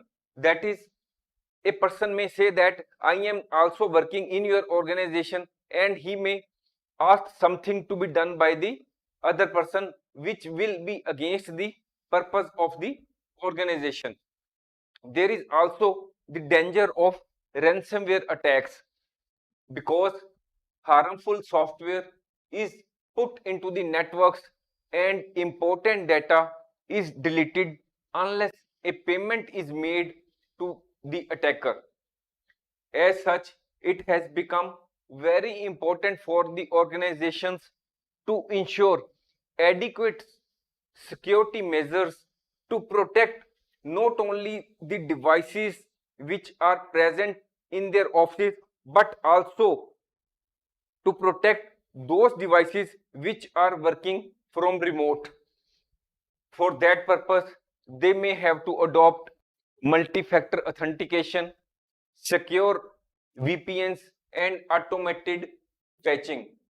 As per a report, over 35 million Americans will be working remotely by the end of 2025, an 87% increase compared to the pre-pandemic statistics.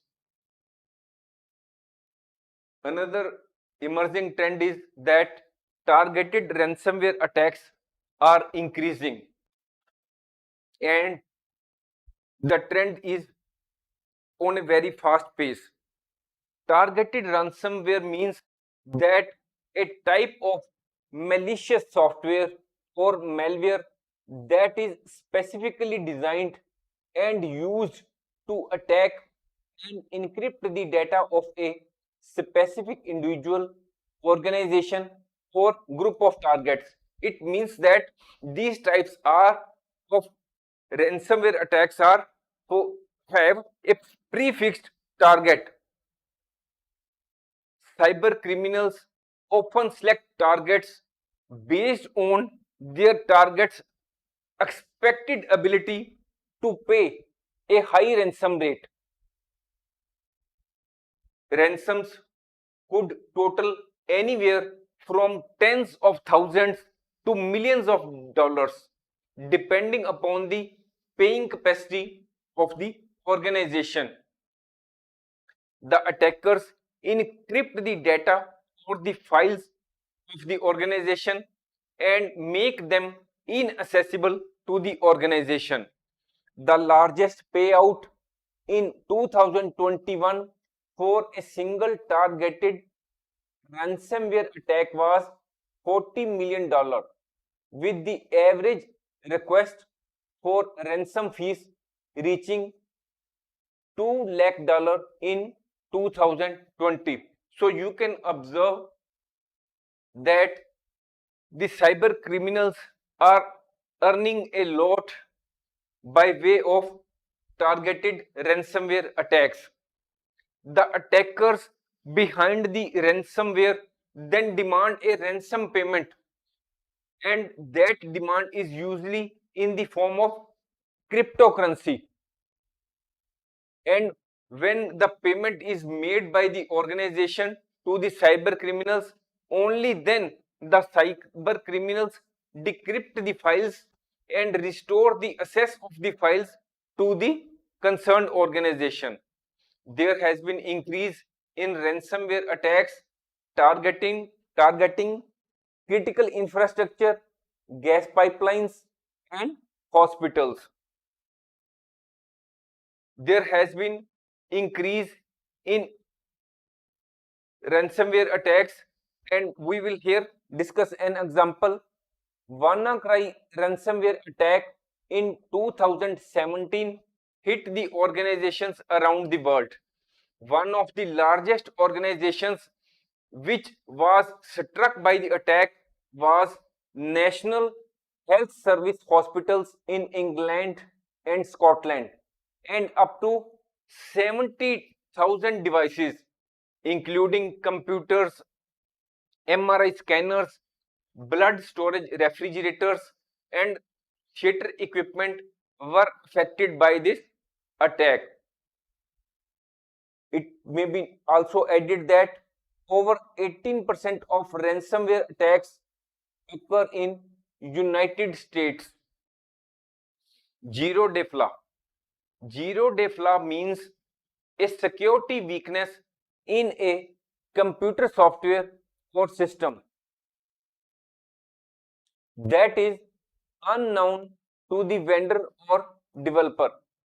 Zero day means that the vendor or developer has only just learned the flaw and they have 0 days to fix it. This flaw becomes known to the public when a malware program exploits the flaw and compromises the computer or network connected to the computer. Recently, a ransomware gang used a new zero-day flaw to steal data of 1 million hospital patients. Community Health Systems, which is a big healthcare provider in United States with close to 80 hospitals in 16 states, confirmed in February 2023 that criminal hackers accessed the personal and protected health information of up to 1 million patients.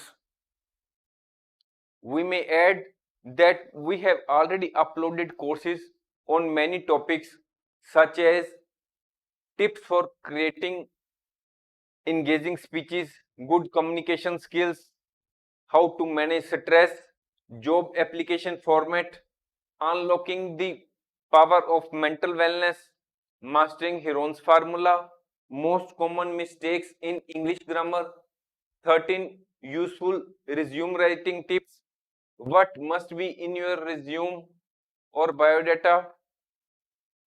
We have also uploaded courses on past tense, future tense, cyber security, and other courses. You can also look out for the same. Now we will discuss another emerging trend in cybersecurity, and that is more social engineering attacks. Social engineering attacks are on the rise as the cyber criminals are using techniques such as phishing, spear phishing, and identity theft to gain access to the sensitive data. What is the meaning of social engineering?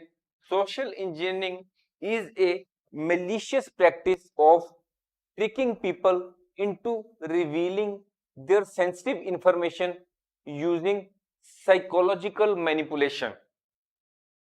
The stages of social engineering attack are selecting the victim, doing the research of the victim, then developing relationship with them, and then exploiting the relationship.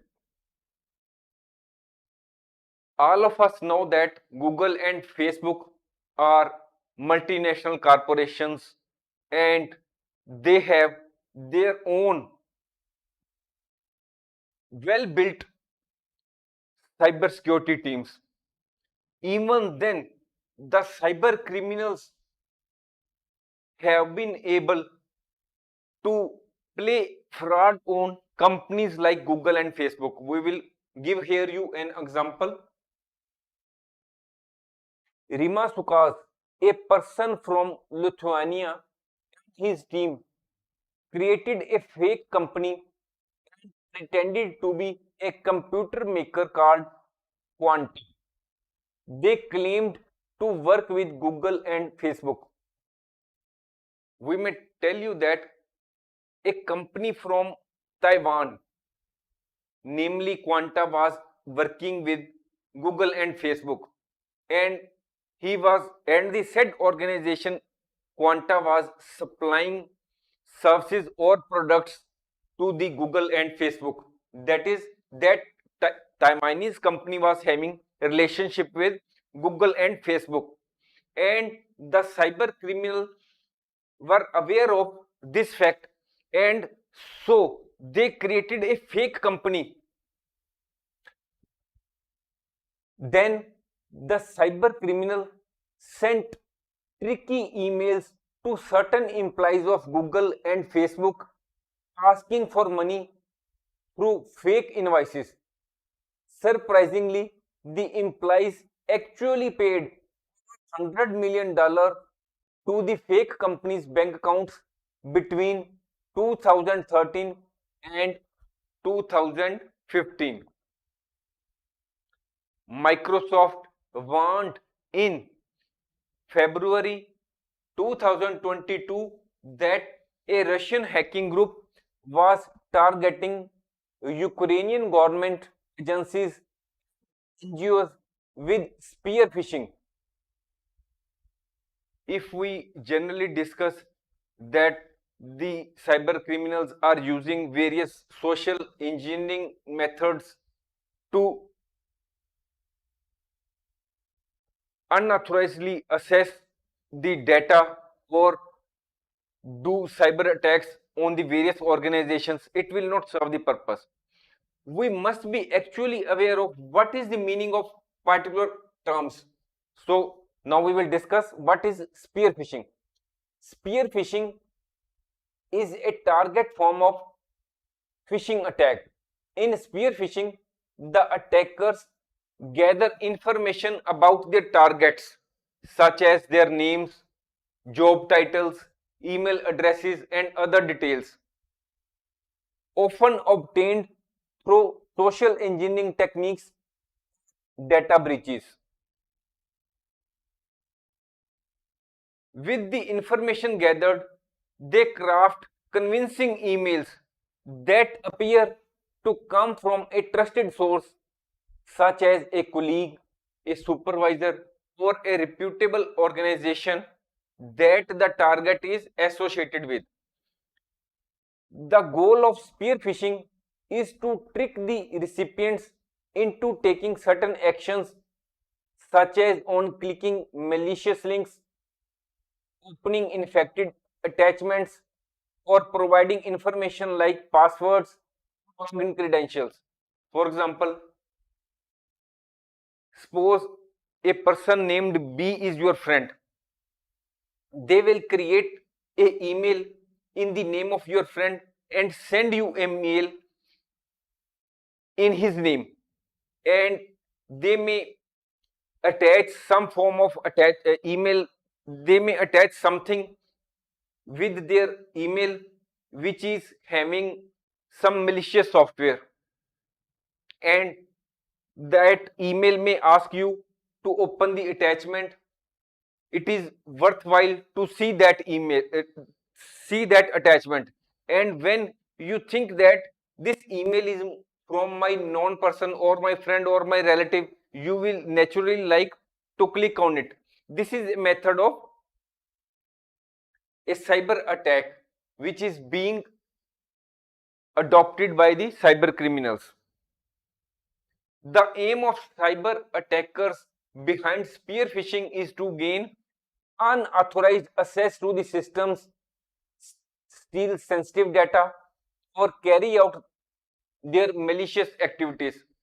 So it has become very important on the part of the individuals as well as the organizations to exercise caution and be vigilant when handling emails, especially those emails that request sensitive information or urge immediate action, so that we can protect ourselves from becoming victim to spear phishing attacks.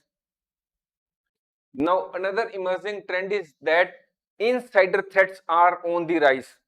Normally, we think that the cyber criminals are outsiders. This is wrong. There are certain persons from within the organization which also act against the working of the organization, and they are regarded as insider threats. Insider threats include employees who are presently working, former employees, or the partners of the organization, or the third party persons who are working for the organization and have access to the computer systems or the network of the organization. Insider threats are a major risk for the organization of sizes. It is expensive to ignore them. That is, we should not, we cannot ignore the insider threats. As per a survey, it now takes 85 days to contain an insider threat. Now, what is insider threat? Insider threat is a malicious threat to an organization that comes from people within the organization, such as employees, former employees, contractors, business associates, who have inside information concerning the organization's security practices, data, and computer systems, and also have access to the computer systems. The cost of addressing an insider threat incident has increased by 34% from $11.45 million to in 2020 to $15.38 million in 2022.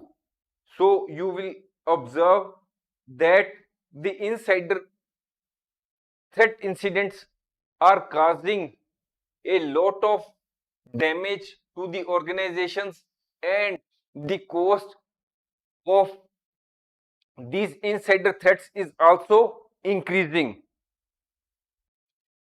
The frequency of insider threat incident is also increasing year by year.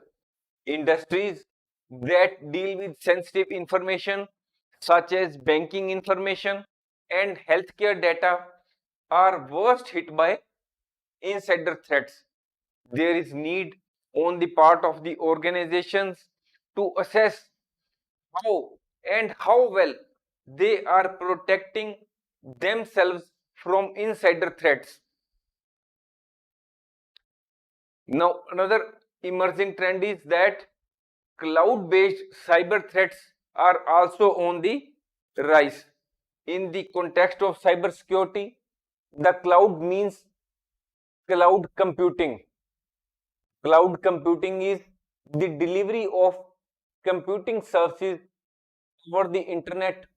It involves storing, managing, processing data on remote servers rather than on local computers or servers. As more and more companies are moving their data and applications to the cloud, it has become very important and an attractive target for the cyber criminals. As per a research, cloud-based cyber attacks have increased by almost 48% over the course of 2022 as compared to the previous year. Data loss, malware, and ransomware attacks are among the top threats that the organizations face in the cloud. Financial services sector is the most affected by cloud-based attacks.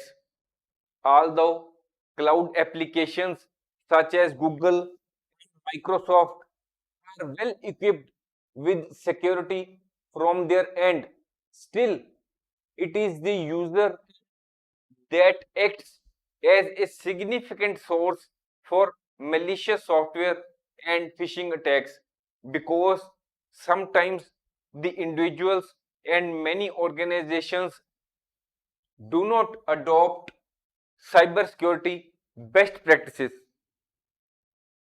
As the organizations are increasingly adopting cloud services, ensuring the safety and security of cloud environments, including data protection, access controls, and encryption, becomes very important.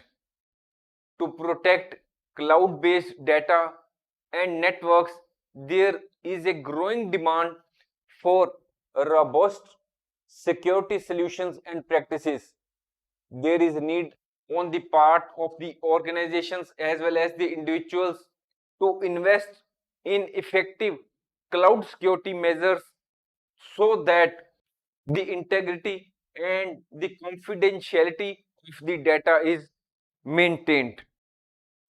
Another emerging trend in cybersecurity is increase in IoT devices. You can see from the picture that we are using these days CCTV cameras. The CCTV camera may be installed in our home, and while sitting in the office, we can check the view of the CCTV camera on our mobile. We can give command to the printer from our mobile phone. We can remotely on and off any tube light if it is also a IoT devices. These are all the examples of latest devices which have connectivity to the internet. So what is the meaning of IoT devices? IoT devices refer to the physical objects that are connected to the internet and can communicate with each other or with humans. What is the quality of IoT devices?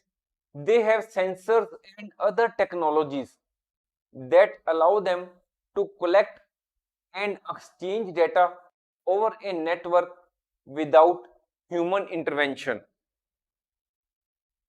IoT devices can also be remotely monitored and controlled. For example, we today use smart locks, smart watches, and smart thermostats. IoT devices are used for various purposes, including smart homes, healthcare, and these are devices are also used in transportation, agriculture, industrial automation, and environmental monitoring. The percentage of IoT devices as a percentage of total devices, that is the sum total of IoT and non-IoT devices, is increasing year by year. The percentage of IoT devices, which was earlier 58% in 2021, it has increased to 62% in 2022, and by 2025 it is expected that IoT devices will outnumber non-IoT devices by 3-1. It is a matter of fact today that the number of total IoT devices is more than the total population of humans in the world. That is more than the population of the world. The IoT devices are more than that. There are over 15 billion connected devices worldwide. The number of active IoT devices expected to double by 2030. There is no problem if these IoT devices are increasing. We all love these devices, but the problem is that the cyber criminals also love IoT devices.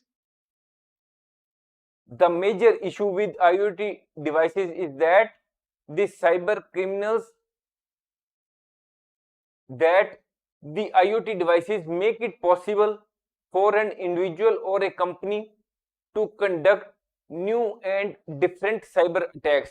That is, it has become new entry points for the cyber criminals to launch cyber attacks. Hackers will find malicious ways to interfere with the operations of a company, city, or even country. So, it is necessary to use secure passwords, change default passwords of IoT devices, avoid universal play and plug features, update your IoT device regularly, and avail the services of professionals, etc. Next trend is the need for cybersecurity professionals is growing rapidly. The demand for cybersecurity professionals is likely to increase in future as well. As per a report, the number of unfilled cybersecurity jobs worldwide grew 350% between 2013 and 2021 from 1 million to 3.5 million. So you can observe that the demand of cybersecurity professionals is increasing day by day because because the individuals as well as the organizations are becoming aware of the need of cybersecurity steps which they should take. There are several reasons for the growing demand, and some of these are increase in the number complexity of cyber attacks. There is also a requirement on the part of the organizations which may be necessary by law. There is also need for growing demand because of digital transformation and cloud adoption. There is shortage of skilled professionals, and there is growing recognition of importance of cybersecurity. We may add that there is great demand for cybersecurity workers from the financial services sector. Now another trend is that demand for cyber insurance is also increasing. Cyber insurance is also known by another name, and that is cyber liability insurance. As cyber threats become more serious, many organizations are choosing to get cyber insurance. Cyber insurance generally covers customer notification expenses, costs related to data recovery, system damage repair, ransom demands, the cost of legal defense. Cyber insurance will not instantly solve all of your security issues. It will not prevent a cyber attack, but it will only provide you some monetary benefits in case a cyber attack is there. Now, another trend is zero trust architecture. In 2023, there is an important trend in cybersecurity which is known as zero trust architecture.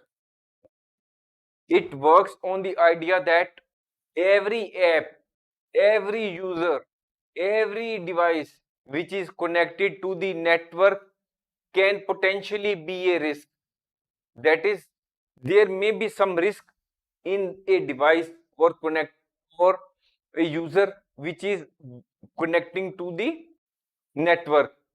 No user or device is inherently trusted. Zero trust is a security model that requires strict identity verification for every user and device which is trying to access resources within a network. Zero trust architecture focuses on continuous authentication authorization, assuming that no user or device should be inherently trusted. This year, more and more organizations are adopting zero trust architecture, and it is expected to grow quickly in the next 10 years. Now, another trend in cybersecurity is mobile is the new target. All of us are using latest mobiles. We store not only our personal documents, our personal pictures in the mobiles. In fact, we are using mobile phones for lot of purposes. The mobiles have become our lifeline. So the cyber criminals are also making it a point to attack our mobile phones because of the many types of sensitive information which may be contained therein. There are several reasons why mobile devices have become attractive target for cyber criminals. Large number of mobile phones are in use worldwide. Further, we are using mobile phones not only for mobile banking, but we also use various types of personal data, our photographs, our emails, and our messages, which may be in the form of WhatsApp or in the form of SMS. Further, mobile phones often have less stringent security measures as compared to traditional desktop or laptop computers, making them more vulnerable to attacks. Next is bring your own device. Some organizations allow their employees to use their mobile devices for work purposes, while bring your own device policies can increase the productivity as well as the flexibility, but this policy can also introduce security risks. The computers which the employees may be using under bring your own device policy usually do not have the same security measures as we use in offices, which makes it easier for hackers and cyber threats to get in. It means that if we are working in office and using the computers of the office, then the computers which are there in the office are mostly having latest anti-malware, antivirus software installed in it, and patchwork is mostly done by the IT team on those devices. But the devices which we are having or using our own devices for the office work, that devices may not be having that type of security features in our computer systems or mobile phones, and they may not have update antivirus or anti-malware software in that. To mitigate these risks, organizations can implement policies and security measures such as mobile device management and network segmentation. Next is privacy and data protection. As data breaches and privacy concerns continue to make headlines, now there is a growing emphasis on the part of the organizations on privacy regulations and data protection. Compliance with regulations such as General Data Protection Regulation, the California Consumer Privacy Act has become a priority for organizations. These are only just examples, and these type of privacy and data protection rules as well as laws may differ from country to country and industry to. Now artificial intelligence is also rising. What is the meaning of artificial intelligence? Artificial intelligence is a type of intelligence displayed by machines as opposed to the natural intelligence displayed by humans and other animals. Artificial intelligence works in cybersecurity by learning from past data. Artificial intelligence applications can analyze data and make decisions on their own without human intervention. Artificial intelligence can detect risks early, which leads to faster and more accurate security alerts.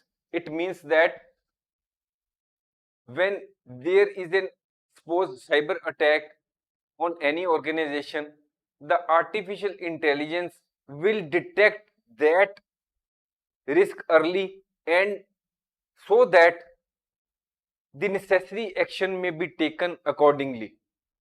Artificial intelligence improves the working of cybersecurity professionals, because when they receive the security alert through artificial intelligence early, so naturally the working of the cybersecurity professionals become easy, as well as it improves the working of the cybersecurity professionals. Artificial intelligence is changing the landscape of cybersecurity. Artificial intelligence helps the organization in a number of ways to improve cybersecurity, such as artificial intelligence automatically detects and responds to the threats. Artificial intelligence improves network efficiency. Further, artificial intelligence helps to identify weaknesses which may be there in the system. It must be remembered that artificial intelligence can also be used by the cyber criminals to produce clever attacks. Because of the benefits of artificial intelligence in the field of cybersecurity, the global market for artificial intelligence is expected to rise exponentially in the coming years. Next emerging technology is blockchain security. Blockchain technology provides enhanced security through decentralized and tamper-resistant data storage, making it valuable for securing transactions, identity management, and supply chain management. Now, the next is development security and operations. Development security and operations integrates security practices into the software development lifecycle, ensuring that security is considered from the early stages of development. It means that when the software is being developed, it is in its early stages, we take care of the security practices as well.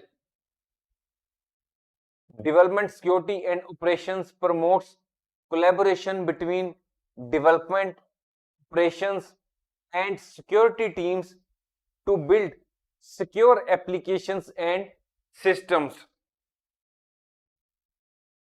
Now, homomorphic encryption. Homomorphic encryption allows computations to be performed on encrypted data without decrypting it. In other words, this encryption enables the manipulation and processing of encrypted data while preserving the confidentiality of the data. Next is post-quantum cryptography. Post-quantum cryptography focuses on developing cryptographic algorithms that can withstand attacks from quantum computers. The goal of post-quantum cryptography is to ensure that the long-term security of sensitive information in a future where large-scale quantum computers may become a reality. Next is threat intelligence. Advanced threat intelligence platforms and technologies are emerging to gather, analyze, share information on cyber threats, providing organizations with proactive defense mechanisms. Now, another technology which is emerging is biometric authentication. Biometric technologies such as fingerprint scanning, facial recognition, iris scanning are being utilized for secure and convenient user authentication, replacing traditional passwords. Now, endpoint detection and response. Endpoint detection and response solutions combine behavioral analysis, machine learning, and threat intelligence to detect and respond to threats at the endpoint level, such as individual devices like computers, laptops, and servers. Now, mobile security enhancements. With the increasing use of mobile devices, mobile security solutions and technologies are evolving to protect the mobile devices from mobile malware, app weaknesses, and data breaches. Now we will like to conclude this course. Cybersecurity is an ongoing battle between cyber criminals and security experts, and this battle is constantly escalating due to constant advances in technology, remote working, the ongoing digitization of society, and the increasing online nature of our lives means opportunities for fishers, hackers, scammers. Cyber criminals are using different technologies. They are adopting latest technologies to launch their cyber attacks. No organization, big or small, private or government owned, is immune from cyber attacks. Everybody, even today's most sophisticated cyber controls, no matter how effective, will soon be obsolete.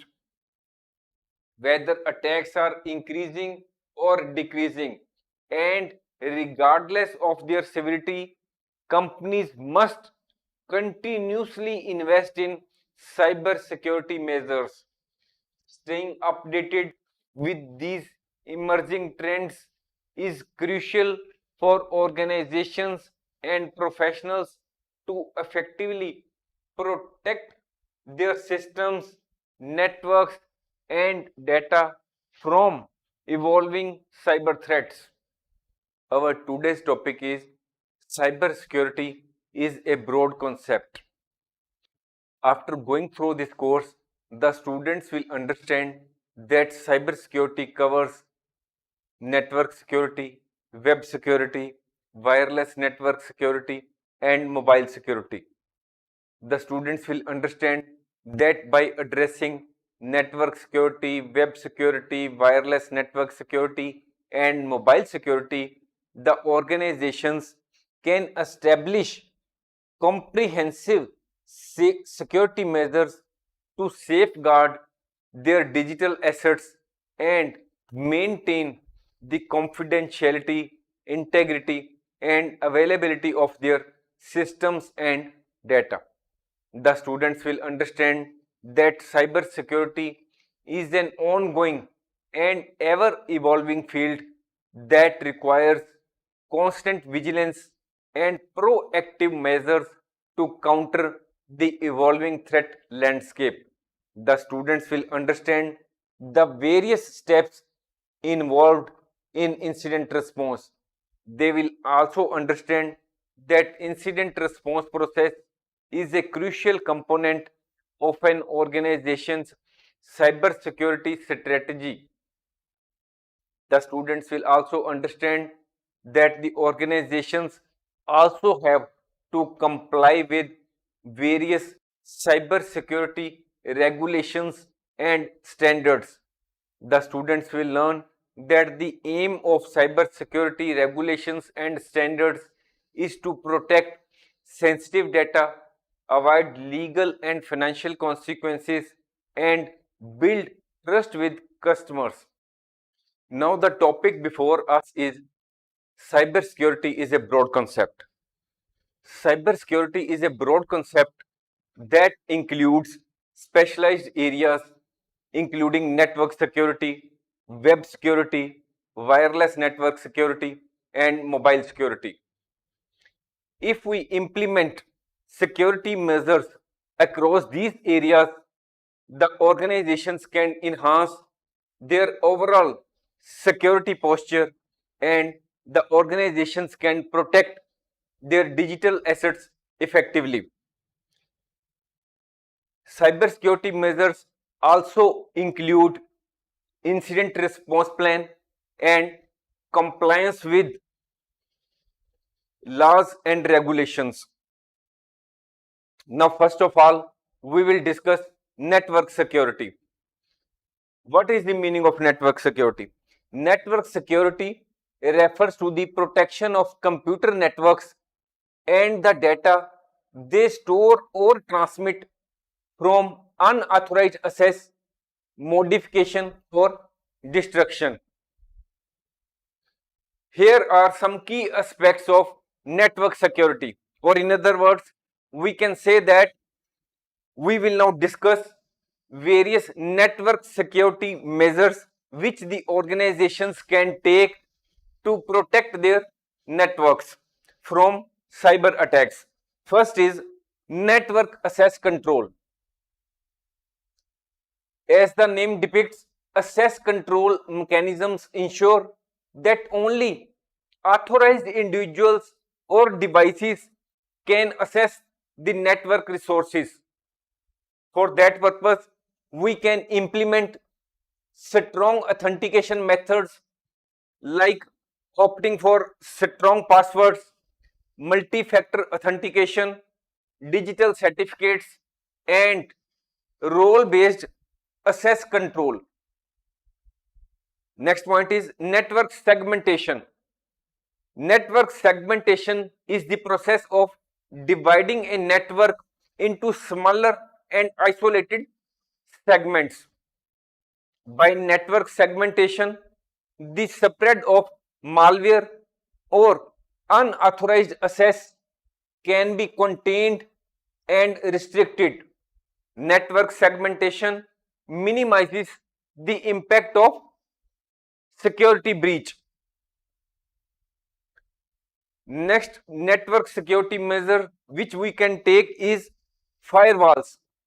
A firewall is a device or a service that acts as a gatekeeper for the network. It decides which packets of data should be allowed to pass through and which one should be blocked based on the predefined security rules. A firewall can be a hardware, software, or both. Next is virtual private network. It is a technology that provides secure and encrypted connection over the internet. VPN masks your IP address. VPN allows users to browse the internet privately.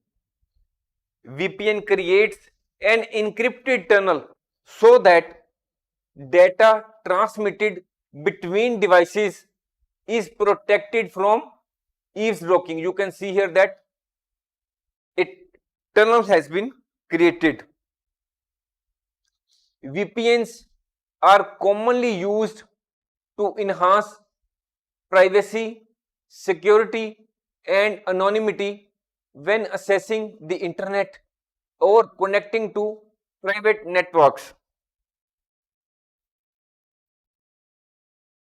Security awareness and training. This is one of the main measures which we can take to protect our network from cyber attacks.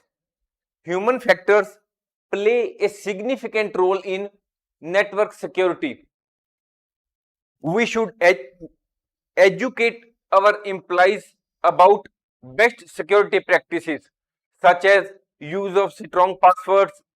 We should make them aware of phishing attacks as well as social engineering attacks, and we should make them aware of safe browsing habits. This type of employee education and training greatly enhances the overall network security. Next point is intrusion detection and prevention system. Deploying intrusion detection and prevention system helps in monitoring network traffic for suspicious or malicious activity and taking immediate action to prevent and block identified threats. Some organizations use IDS. IDS means intrusion detection system.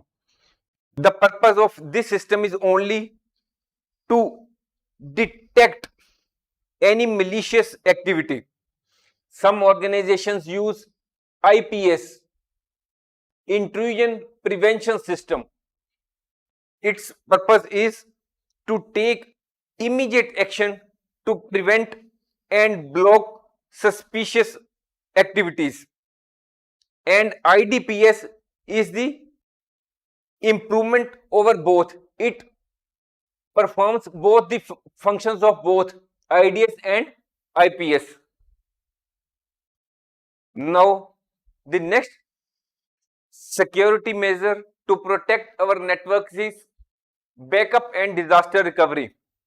It may happen that a cyber attack may be there on our network For that, we should already be prepared and we should have regular data backups and disaster recovery plans which are vital for network security. Next is regulatory compliance. Organizations often have to comply with specific industry regulations or data protection laws and privacy requirements. Network security measures of the organizations must align with these requirements to protect sensitive data and maintain legal and regulatory compliance. These aspects or measures which we have discussed form a holistic approach to network security. The aim of all these network security measures is to protect network infrastructure, data, and resources from various threats and weaknesses.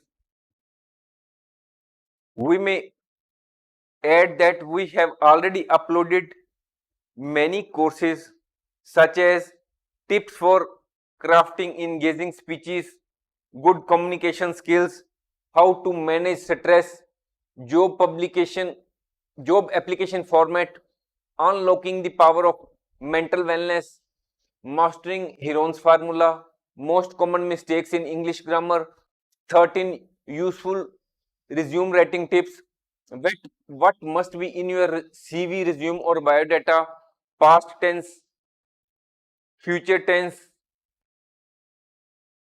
and many more. You can also look. Now the topic before us is wireless network security. What is the meaning of wireless security?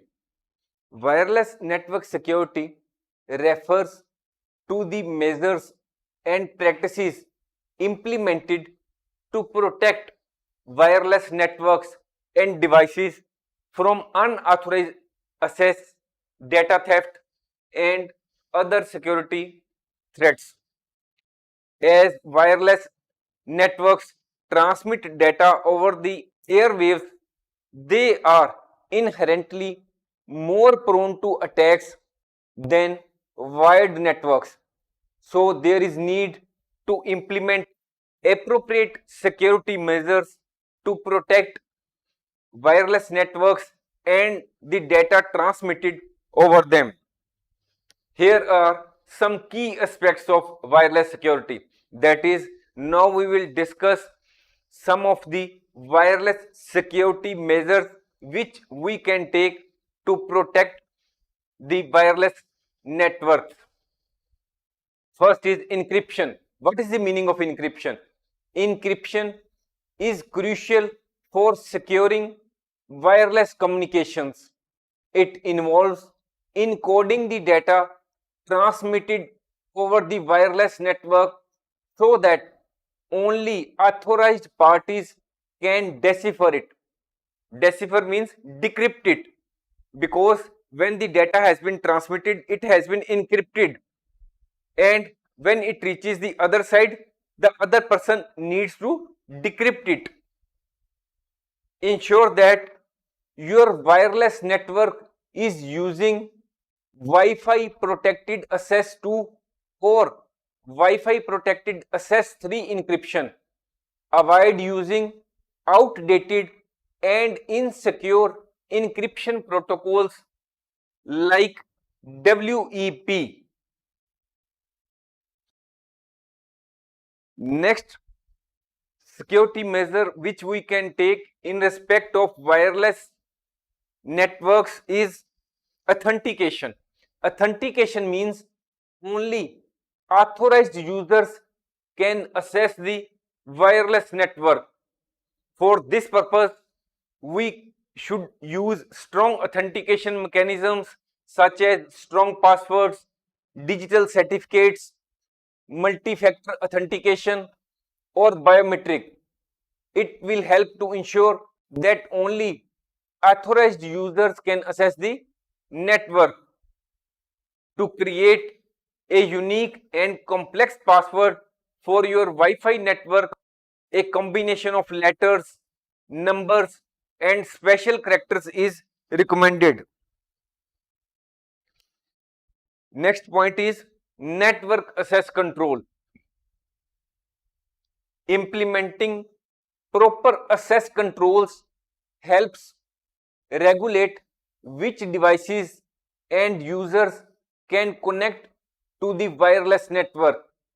This involves using techniques such as media access control address filtering, which allows or denies access based on specific device identifiers. Next measure is wireless intrusion detection and prevention systems. We can deploy wireless intrusion detection and prevention system, which is a comprehensive security solution. So in this way, the organizations can enhance the security of their wireless networks, as these systems detect and prevent unauthorized attempts or other malicious activities in the wireless network. Next point is network segmentation. It is an important strategy for enhancing wireless network security. Network segmentation involves dividing a network into smaller isolated segments or sub-networks to limit the impact of potential security breaches and control access to sensitive resources. Virtual local area networks and subnetting are often used together to achieve network segmentation and ensure more secure wireless network. Next point is regular firmware updates. Now, what is the firmware? Firmware is a type of permanent or semi-permanent software that provides the necessary instructions for the hardware to function properly. We should keep our wireless access points, routers, and other network devices up to date with the latest firmware and security patches. Regular updates will help protect against known weaknesses and security loopholes. Next point is disabling WPS button. The WPS, that is Wi-Fi protected setup button, is typically used to simplify the process of connecting devices to a Wi-Fi network, but it can introduce potential security vulnerabilities. Disabling the physical WPS button on your wireless router or access point is generally recommended for wireless network security. If you choose to disable the WPS button, make sure to provide alternative methods for connecting devices securely, such as using strong Wi-Fi passphrases and following standard Wi-Fi authentication procedures. Eighth point is physical security. We should secure the physical access to our wireless network devices. We should keep routers and access points in locked areas or cabinets to prevent unauthorized physical access. Next point is user education. We should educate network users about good security practices, such as avoiding connecting to unsecured or unknown networks, being cautious of phishing attempts, and regularly updating the devices with latest security patches. By implementing these wireless security measures, organizations and individuals can significantly enhance the security of their wireless network and reduce the risk of unauthorized access, data breaches, and other security threats associated with wireless network. Now the topic before us is web security. Web security means the practices and measures taken to protect websites, web applications, and web services from unauthorized access, data breaches, and other malicious activities. Web security ensures the confidentiality, integrity, and availability of web resources and the data they handle. Here are some important web security measures. First is secure authentication. We should implement strong and secure authentication mechanisms such as two-factor authentication or multi-factor authentication or biometric authentication to verify the identity of users accessing the website or application. Next point is access controls. We should implement role-based access control to limit access to the sensitive data. Next point is web application firewalls. A web application firewall is an important component of web security. Web application firewalls detect and block common web attacks such as SQL injection, cross-site scripting, and cross-site request forgery. Next point is use HTTPS. We should use hypertext transfer protocol secure to encrypt the data transmitted between web server and clients. That is, we should avoid using HTTP. Use of HTTPS protects sensitive information from unauthorized access, interception, and tampering during transmission. Next point is strong password policies. We should use strong password policies such as requiring a combination of uppercase and lowercase letters, numbers, special characters, etc. Encourage users to use a unique and complex passwords and avoid using the same password across multiple websites. For creating a strong password, we can take the help of a website strongpasswordgenerator.net. Next point is operating system and software updates. We should keep the underlying system of our web software up to date with latest security patches and updates.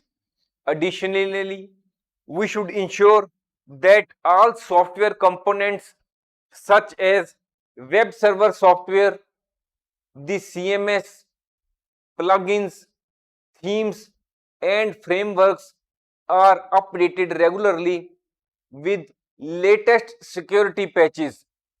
We should regularly check for the updates and apply them promptly so that we achieve the latest security updates. Next point is security education and awareness. We should educate web application users about common security threats such as phishing, and social engineering attacks, password hygiene, and the importance of reporting suspicious activities. Next is regular backups. It is also one of important web security measures which we can take. We should perform regular backup of our website's data and ensure that they are stored securely. Backup can help us in case of a security incident or data loss. The backups will enable you to restore your website to a known good state. Next point is security testing and vulnerability assessments. We should conduct regular security testing and vulnerability assessments to identify and address potential security weaknesses and vulnerabilities in web applications.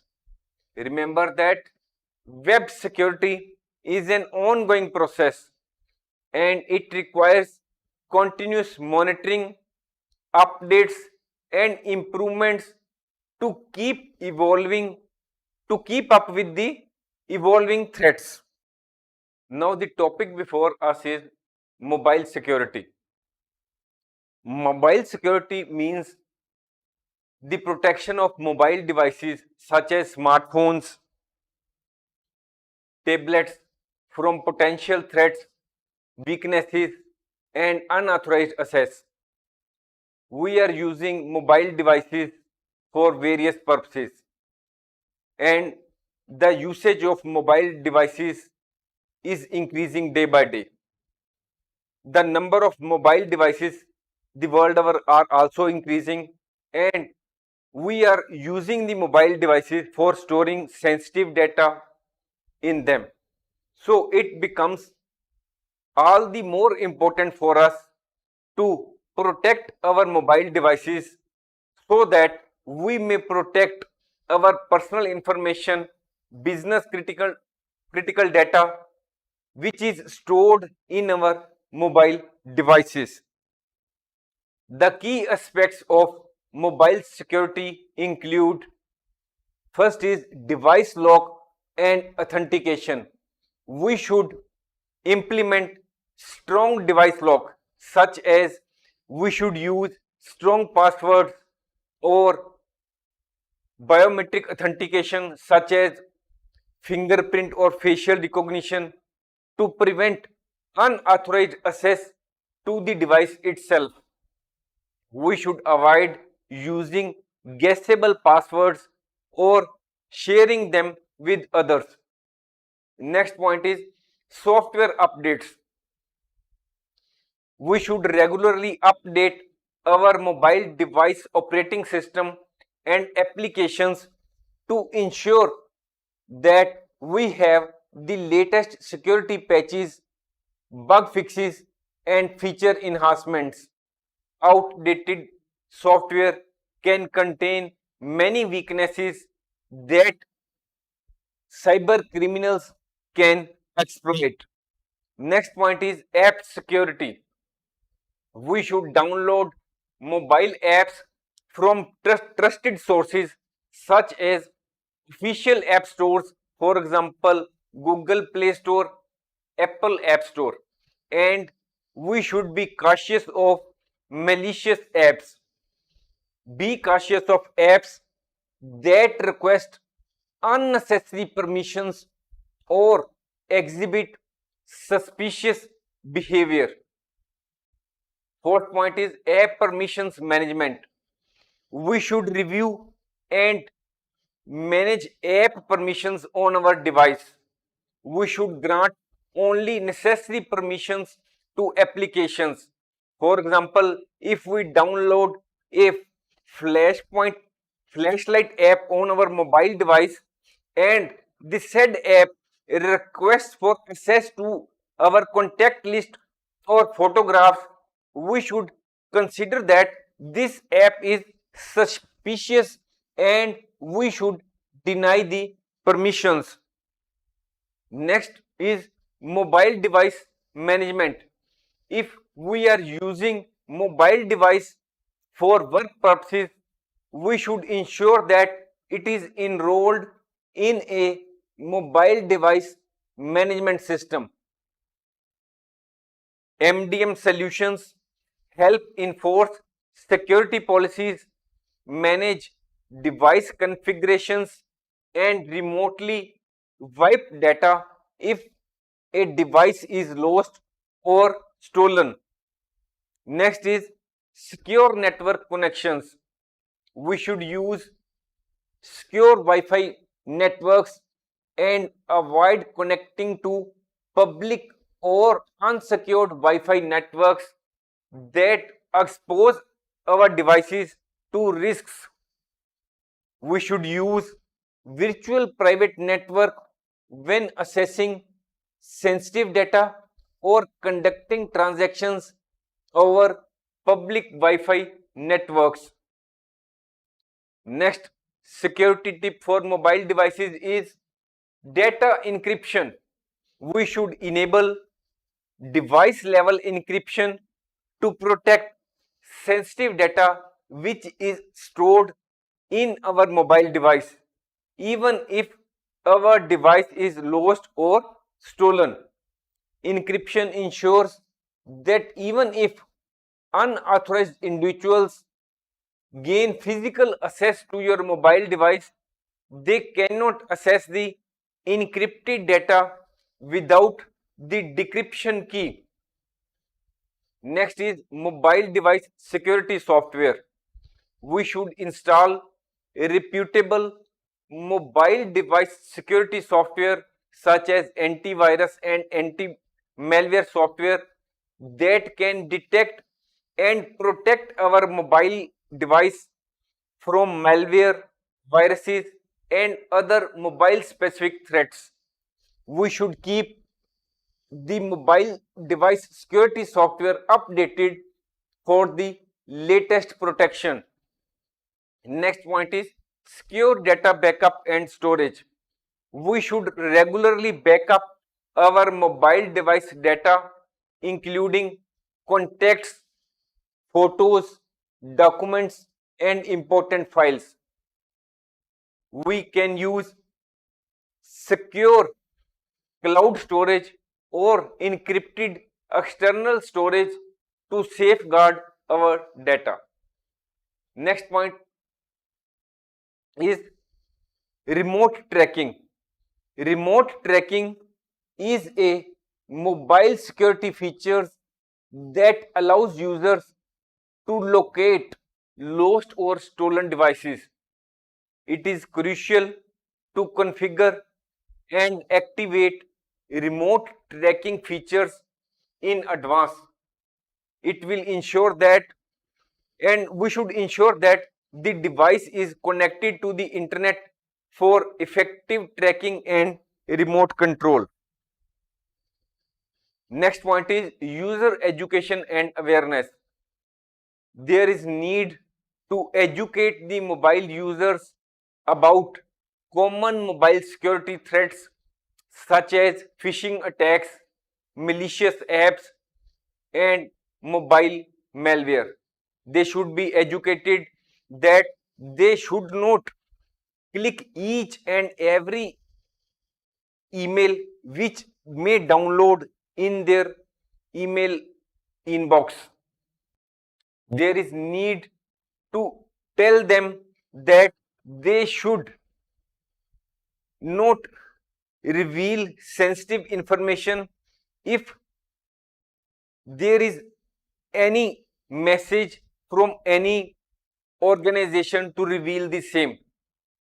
Educating mobile device users about best practices for mobile security, including not clicking on suspicious links or not to download apps from unknown sources, avoiding public Wi-Fi networks. Next is remote wiping. We should enable a remote wiping feature on our device to erase data in case our mobile device is lost or stolen. It will ensure that sensitive information does not fall into the wrong hands.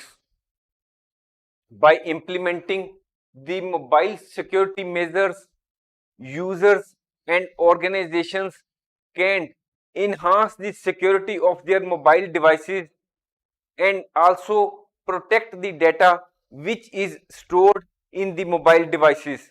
It will reduce the risk of data breaches, unauthorized access and other mobile related security incidents. Now the next topic before us is incident response. Now what is the meaning of incident response?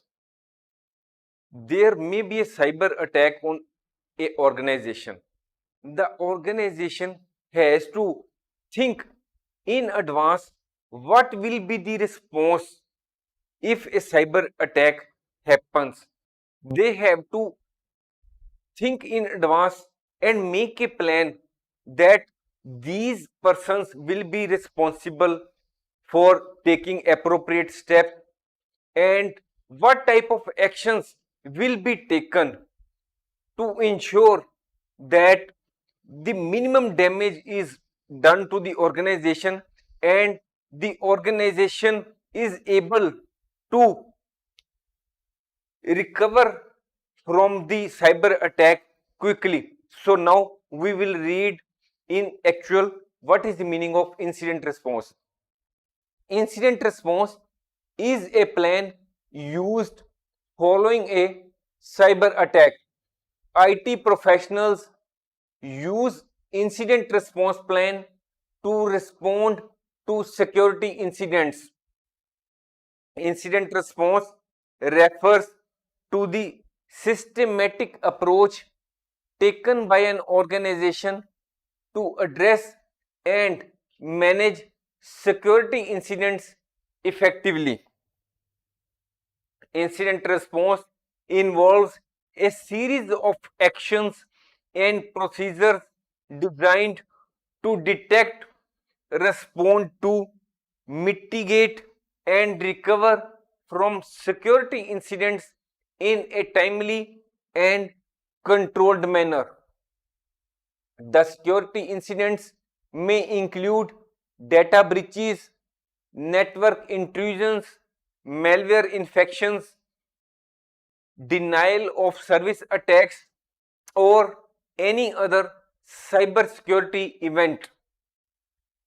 The incident response team is responsible for implementing the incident response plan in the event of a security incident. The incident response team includes representatives from IT, legal, public relations, and other relevant departments within the organization. Now, we will understand what is the importance of incident response plan. An incident response plan plays an important role in organizations' cyber security. It is vital for organizations to be fully prepared before an incident occurs to limit the damage of a potential attack. The cyber attacks are increasing in frequency, scale, and sophistication. A cyber attack or data breach can cause huge damage to an organization. A cyber attack can potentially affect its customers, brand value, intellectual property, and time and resources. The aim of incident response plan is to reduce the damage an attack causes and help the organization to recover from the cyber attack as quickly as possible. Now we will discuss in detail incident response process. While The exact steps of incident response process may vary from organization to organization and on the basis of the nature of the incident. However, here is a general outline of the incident response process. That is, we will now discuss the key steps involved in the incident response process.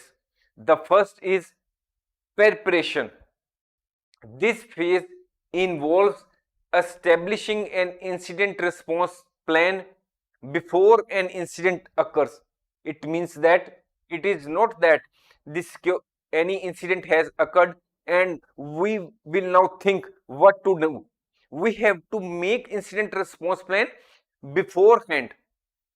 We have to form an incident response team and providing appropriate training to incident response team.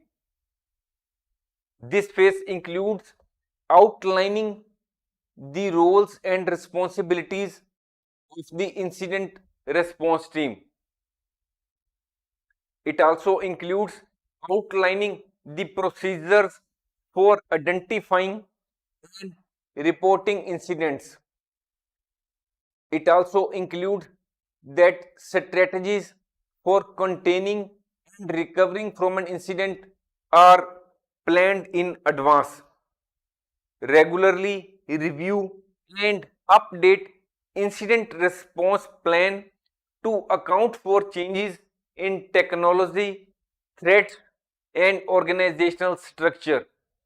The second step is detection and analysis.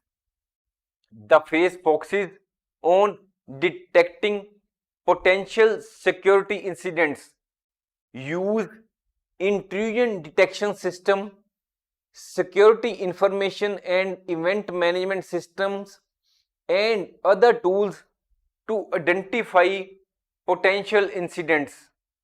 Timely detection allows for a swift response.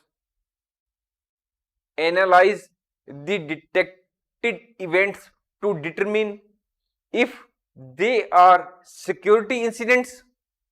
We should classify the incidents on the basis of severity and impact. Next step is incident containment. It is a critical phase in the incident response process. When an incident is identified, take immediate actions to limit the impact and spread of the incident, that is, to prevent the further damage or unauthorized access. We should disconnect affected systems from the network, blocking malicious traffic or disabling compromised accounts. Eradication. In this phase, the root cause of the incident is identified and eliminated. It may involve removing malware and patching weaknesses. The goal of this phase is to ensure that incident does not reoccur. Next step in the incident response process is recovery. After the incident is contained and root cause is eradicated, the next step is to restore the affected systems and data to their normal operational state. This may include restoring data from backups, rebuilding compromised systems, or implementing additional security measures to prevent similar incidents in future. Next step is conducting post incident review. It means that when the incident has happened and the necessary steps have been taken, and we have to conduct why the incident happened, we have to analyze, to understand what happened. We have to make the details of the incident. We have to document the actions taken, and what was the effectiveness of the actions which were taken.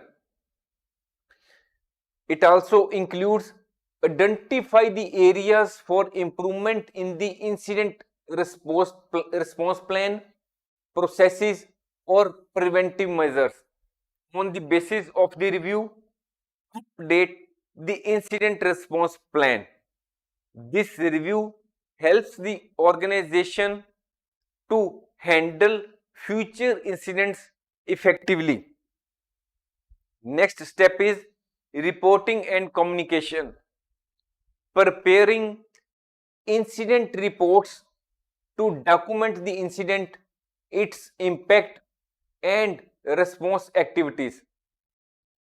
Communicate the incident to stakeholders, including management, legal counsel, and relevant authorities if required. Share information and collaborate with external entities such as law enforcement agencies or incident response organizations as needed. Next step is training and testing. Regularly train the incident response team and relevant personnel on incident response procedures, roles, and responsibilities. Conduct tabletop exercises or simulated incident scenarios to test the effectiveness of the incident response plan and identify the areas where improvement is required and to ensure preparedness. Next step is ongoing monitoring and continuous improvement. Incident response plan is an ongoing process. Continuously monitor systems, networks, and logs for future incidents. Regularly update incident response plan on the basis of the lessons which have been learned from the past incidents and also on the basis of technological advancements. Conduct regular training, drills, and exercises to keep the incident response team prepared and updated. Stay informed about industry trends, best practices, and regulatory requirements to enhance incident response capabilities. It is important to note that incident response can change depending on the organization's size, nature of the industry, and specific requirements. The steps which we have discussed provide only a general framework, and the organizations may tailor them to suit their unique needs. Throughout the incident response process, there is need for effective communication, collaboration among incident response team, IT staff, management, and other relevant stakeholders. In conclusion, the incident response process is a crucial component of an organization's cybersecurity strategy. Incident response process involves a coordinated and systematic approach to detect, respond to, and recover from security incidents effectively. Now, the topic before us is cybersecurity compliance and regulations. Cybersecurity compliance means making sure that an organization's computer systems, procedures, and rules follow the laws, regulations, and standards that are meant to keep them secure. Cybersecurity compliance includes things like protecting sensitive information, preventing unauthorized access, and following industry specific guidelines for cybersecurity. The cybersecurity compliance demonstrates to the stakeholders that the organization is taking reasonable steps to safeguard its IT systems and the data stored therein.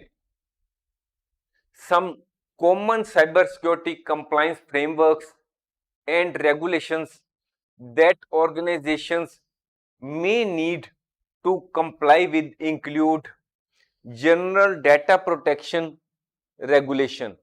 This regulation is a European Union law that governs data protection and privacy for individuals within the European Union.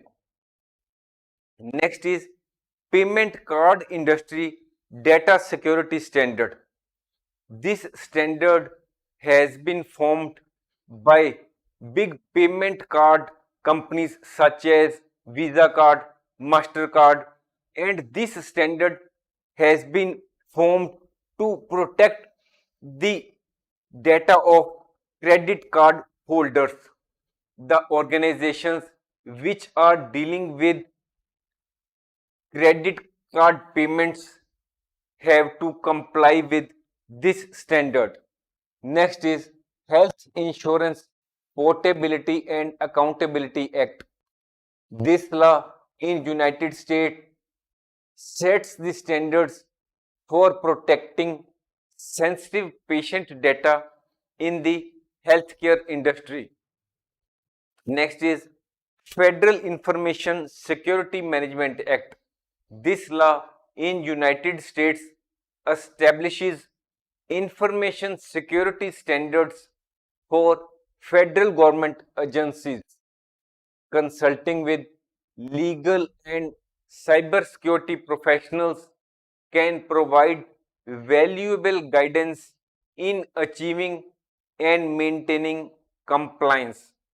Non-compliance can result in legal and financial penalties, damage to reputation, and loss of customer trust. Now we would like to conclude this course.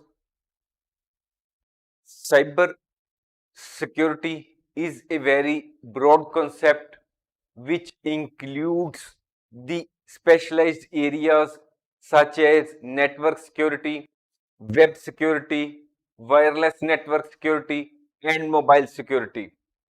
The scope of cyber threats is growing. No organization is immune. There is need to adopt cybersecurity best practices and use latest technologies to protect critical systems and information from cyber threats. The key cybersecurity measures include strong passwords, encryption, firewalls, access control, regular backup, security awareness, and training. An incident response plan plays an important role in organizations' cybersecurity. Incident response process ensures rapid detection and containment of security incidents, minimizes damage and downtime. Compliance with cybersecurity regulations is vital for organizations to protect sensitive data, avoid legal and financial consequences, and build trust with customers. Thanks for watching. If you like our course, please spare some time to give a star rating to our course. If you like our video, please like, share, and subscribe our channel. Thank you.